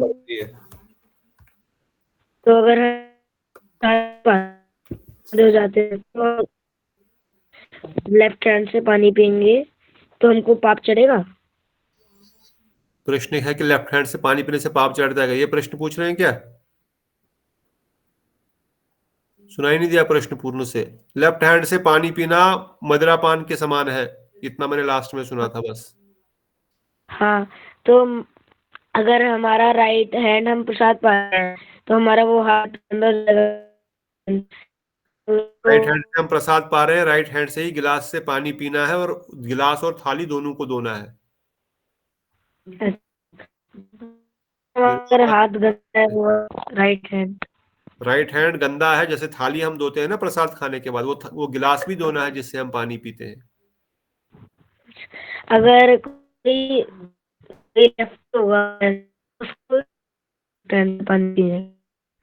मुझे नहीं सुनाई दिया, फिर से बोलना पड़ेगा थोड़ा। मोबाइल या तो वीडियो बंद कर लो, उससे शायद आवाज क्लियर आएगी, क्योंकि हो सकता है बैंडविड्थ। अगर कोई लेफ्टी है तो जब भी उसको पाप चढ़ेगा। अगर कोई लेफ्ट हैंड से पानी लेफ्टी है, लेफ्टी, हाँ उसको भी पाप चढ़ेगा।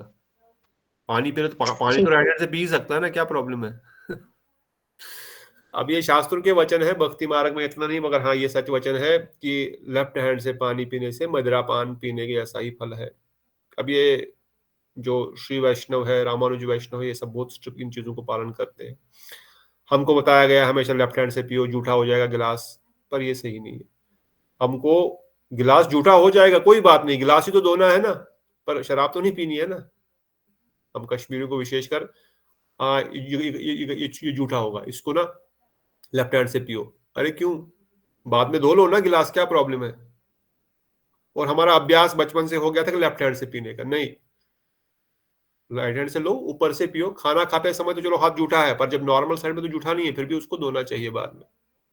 तो लेफ्ट हैंड से पानी पीना अवॉइड करना चाहिए। अगर कोई लेफ्टी भी है, पानी तो राइट हैंड से पी सकता है, राइट हैंड उसको काम ही नहीं करेगा। लेफ्टी को भी पानी राइट हैंड से पीना चाहिए। और अगर ये तो वैदिक मार्ग के नियम है, परंतु अगर कहीं पी भी लिया तो श्री विष्णु भगवान का सिमरन करने पीने से फिर वो मदिरा भी जो है अमृत बन जाएगा। मगर एक सिंपल सा चीज है, वी कैन अवॉइड इट, हम अवॉइड कर सकते हैं ना राइट हैंड से पानी पीने में, क्या मुश्किल क्या है? ठीक है ना बालक, समझ में आया कि नहीं? मैंने एक ही प्रश्न सुना कि पानी लेफ्ट हैंड से पी सकते हैं, कि बाकी दूसरा प्रश्न मैंने सुना नहीं। चंद्रमोहन प्रभु ji, I hope I clear. हरे कृष्ण प्रभु जी। और कोई प्रश्न था क्या? नहीं, ये कह रहा था कि जैसे हम प्रसाद पा रहे हैं तो जिस हाथ राइट हैंड से हम प्रसाद पा रहे हैं ना, तो वो हाथ भी तो हमारा गंदा है, मतलब जिसमें चावल लगी, सब्जी लगी, तो उसी हाथ से हम गिलास उठाते हैं। तो ये क्वेश्चन था इसका, अगर वो तो गिलास भी गंदा हो जाता फिर गिलास को अगर हम से पियेंगे, अगर लेफ्ट हैंड से पियेंगे तो वो पाप लग जाएगा। अगर हम थाली में खाना खा रहे हैं, फिर थाली तो गंदी हो गई, फिर थाली से नहीं खाएंगे क्या? कैसे खाएंगे फिर हम बोलेंगे हाथ में दे दो, डायरेक्ट लेफ्ट हैंड में डाल दो, राइट हैंड से खा लेंगे? ऐसा नहीं चलेगा ना। थाली बनाई गई है धोने के लिए। अब हम आलसी हैं कि हम गिलास को धोएंगे? गिलास धोना पड़ेगा, गिलास को धोना है।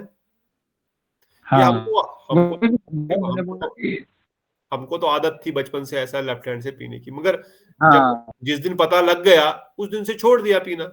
अभी भी अनजाने में हम भूल जाते हैं, पानी रखते हैं तो भूल जाते हैं, और ये आदत सी, क्योंकि प्रोग्राम हो गया ना इतने सालों से कि लेफ्ट हैंड से उठाओ उसको गिलास को। परंतु व्हेन वी नो, देन हमको कॉशियसली वो आदत चेंज करनी पड़ेगी। मे बी टाइम लगेगा, मगर अभी छोटा है तो जल्दी हो जाएगी। अब 40 साल की उम्र में मैं 10 बार भूल जाता हूँ, पर फिर मुझे ध्यान आता है कि नहीं, ये मदिरा पान के समान है, नहीं करना है इसको, राइट हैंड से पीना है। अब ये विधि मार्ग के नियम है, मगर पालन करने में गिलास भले ही गंदा होगा, मगर वो जो है वो अशोच नहीं होगा ना। बाद में थाली धोनी, उस गिलास को भी धो देना है, बस इतना ही है। थोड़ा सा एक्स्ट्रा काम है, एक गिलास एक्स्ट्रा धोना पड़ेगा, बाकी कोई टेंशन नहीं। ठीक है ना? ठीक है। लेफ्ट हैंड से खाना भी नहीं है, लेफ्ट हैंड खाना को लगाना भी नहीं है। और जिस थाली में हम खाते हैं, कश्मीरी को आदत है गोद में रख करके खाने का। अगर थाली आपने गोद में रख करके खाया, आपको स्नान करना पड़ेगा कपड़ों समेत। कपड़ा जूठा हो गया, उस कपड़े पे नाम जप नहीं कर सकते, उस कपड़े में लेकर के अर्चन नहीं कर सकते। I have told many time. यहाँ पे सिस्टर भी आती है तो 10 बार बोलने का फिर से उठा लेते हैं फिर खाना। अरे नहीं होगा ऐसा। हम तो मठ में खाओगे तो वहां पे वो एकदम से टोक देंगे। प्रसाद, जहां पर थाली हमने प्रसाद पाया, उसके बाद अगर थाली हमने उठाई, हाथ में धोया, मगर जहां पर वो थाली रखी थी उसके बाद अगर पैर वहां पर हमने रख दिया तो फिर भी हम झूठे हो गए, क्योंकि वो अशोच है ना, हम खा चुके हैं उसको। तो छोटे मोटे नियम पालन किए जा सकते हैं, कोई बड़े टफ नहीं है। थोड़ा सा कॉशियस रहना है, लेफ्ट हैंड नहीं लगाना है। और खाते खाते अगर हमने किसी को लेफ्ट हैंड लगा दिया तो उसका खाना झूठा हो गया। समझ रहे हैं ना? बगल में कोई बैठा है, हमारा हाथ उसको टच हो गया या टांग टच हो गई, तो वो उसका झूठा हमने खिलाया नहीं उसको, मगर उसका खाना ऑटोमेटिक झूठा हो गया क्योंकि हमारा हाथ उसको लग गया। ठीक है? बिना दीदी प्रश्न, ये विधि मार्ग के प्रश्न बड़े लंबे चौड़े होते हैं, परंतु करना चाहिए पालन जितना हो सके।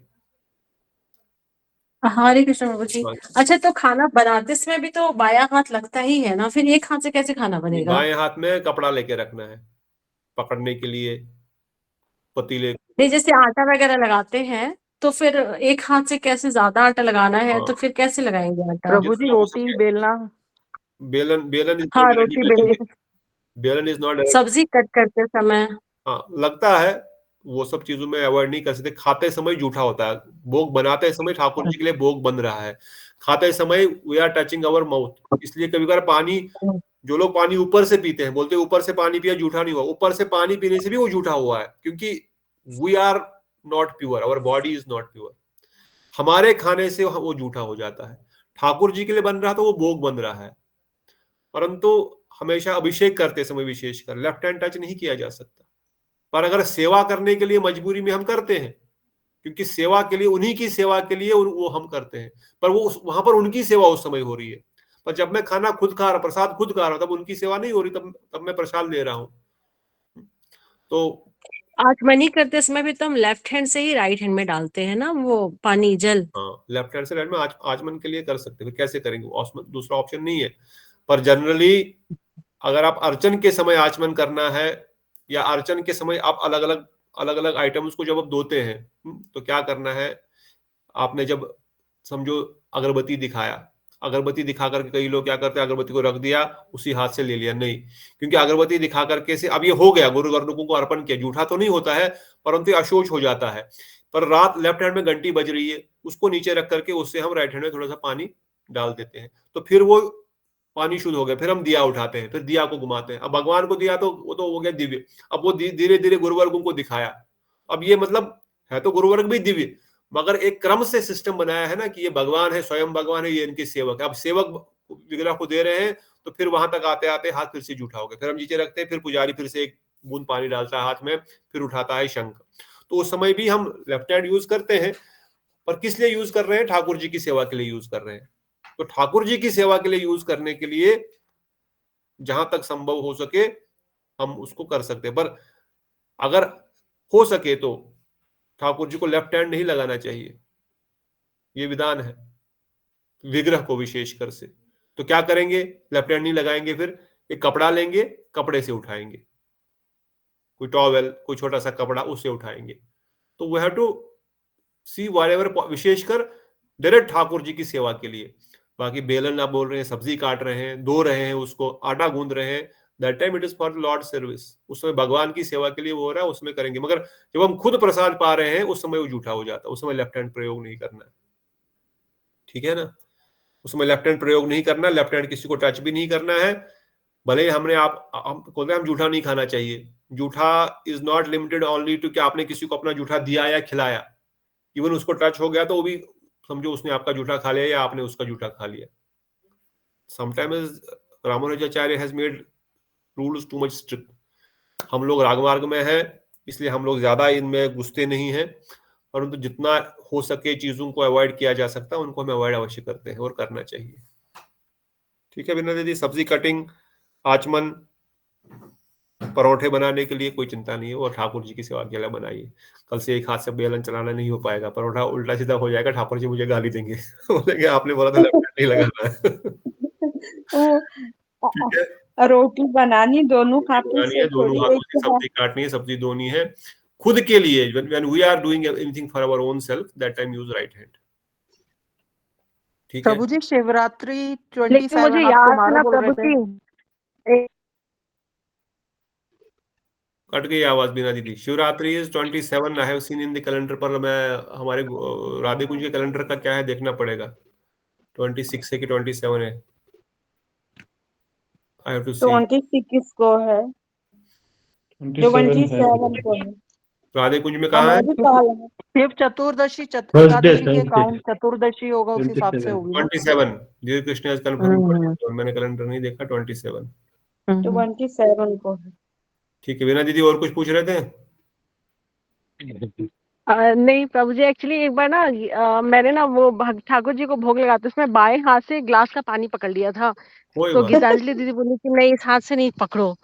तो फिर क्या भोग अगर हम पकड़े हैं बाएं हाथ से पानी भगवान जी के लिए, तो फिर वो भोग लगा सकते हैं कि नहीं लगा सकते हैं, कि सिर्फ राइट हैंड से ही भोग लगाना? बाएं हाथ से पकड़ के उसको दाएं हाथ में लो, और फिर जैसे देखो आपके घर में कोई आएगा, भगवान छोड़ दो, अगर उसको आप लेफ्ट हैंड से पानी दोगे आपको कैसा लगेगा? अगर आपको कोई लेफ्ट हैंड से पानी पकड़ा है आपको अच्छा कैसा नहीं लगेगा? नहीं, जैसे राइट हैंड में हम भोग लिए हैं तो लेफ्ट हैंड में पानी का ग्लास रख सकते हैं कि नहीं? बस यही आप पूछ लेफ्ट रहे थे। हैंड दोनों हाथों में आपका भरा हुआ है, आप राइट हैंड से ठाकुर जी के सामने थाली रखिए, लेफ्ट हैंड का गिलास राइट हैंड में लीजिए और फिर ठाकुर जी के सामने रखिए। समझ रहे हैं ना? Is it clear? ठीक है प्रभु जी हम थाली या बड़े बर्तन तो दोनों हाथों से उठाते हैं, जब मठ में भी हम अंदर लेके जाते हैं दोनों हाथों से उठा सकते हैं, दोनों हाथों से हाँ, उठाने का ऑफर कोई करते दोष हुए हमें नहीं यूज करना है। नहीं, दोनों हाथों से उठा सकते हैं, मगर जब आपने थाली वहां पर रखी है या गिलास आपने रख दिया या कटोरी रखी, आपके पास राइट हैंड में एक कटोरी, लेफ्ट हैंड में कटोरी, अब आपने राइट भी रख ली लेफ्ट भी रख ली, तो ये अपराध हो गया। आपने राइट कटोरी रख ली ठीक बात है, लेफ्ट कटोरी को राइट हैंड में लेकर के फिर सामने रख दो।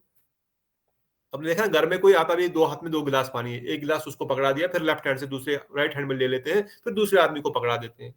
Have you not, I mean generally घर में भी तो ये एटिकेट हम दिखाते हैं, कोई आता है तो अगर दो गिलास दो हाथों में पड़े हुए हैं तो नहीं तो ट्रे से दोनों हाथ लेके जाते हैं वो सबको सामने रख देते हैं, दैट इज ऑल्सो ओके। दोनों आप, मैं जनरली बड़ा थाली है, कटोरी भी उसी में है, चावल भी उसी में है, पानी का गिलास भी उसी में है, उठा करके पूरी थाली ठाकुर जी के सामने रख दी। तो only thing is direct left hand से आप मत रखो, उसको राइट हैंड में लेकर के फिर रख दो। ठीक है ना? डज इट आंसर बीना दीदी, मंजरी दीदी?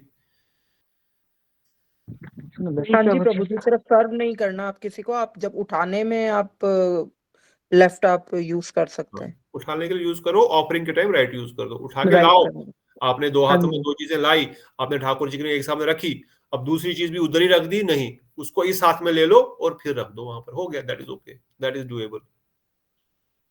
ठीक है, तो इस प्रकार से छोटे मोटे नियम पालन करने चाहिए, इससे हमारी शुद्धता रहती है और भजन में थोड़ा बल आता है। Although this is nothing to with raganuga bhakti, परंतु रागानुगा स्टेज हम भी पहुंचे नहीं है, इसलिए इन नियमों को जितना हो सके भक्ति में बाधक न बने और हमारे जो है ये नियमों में हम ना फंसे रहे, तो ठाकुर जी को भोग लेट हो जाए उतना भी नहीं। So we have to make sure as much as possible we follow this regulations. तो इन्हीं वचनों के साथ आज के एकादशी इस कार्यक्रम को यहाँ पे विराम देते हैं। भक्तगण ज्यादा लेट हो जाते हैं, 10 बज गए, आज एकादशी है, नाम तो करना ही है। हमारे सुमित प्रभु बोले थोड़ा लेट होता, let us see if anyone is, if devotees are interested we can move half an hour early if it helps other devotees also, तो we'll discuss। और उसके बाद हम अब आगे बढ़ेंगे। तब तक के लिए बोलो श्री बृहद भागवतमृत ग्रंथ की जय, सचिनंदन गौर हरि की जय, श्री प्रभुपाद जी की जय, श्री गोस्वामी गुरुदेव महाराज की जय, अनंत अनंत कोटि वैष्णव वृंद की जय, नित्याई गौर प्रेमानंदे हरि हरि हरि हरि बोल। दंडवत प्रणाम सुनंदा दीदी, बीना दीदी, माधवी दीदी, मंजरी दीदी, दंडवत प्रणाम। समर्थ प्रभु जी दंडवत प्रणाम, मोहन प्रभु जी, श्रिया दीदी एंड दीर कृष्ण प्रभु, सबको दंडवत प्रणाम। गौर प्रेमानंदे हरि हरि हरि बोल। दंडवत प्रभु।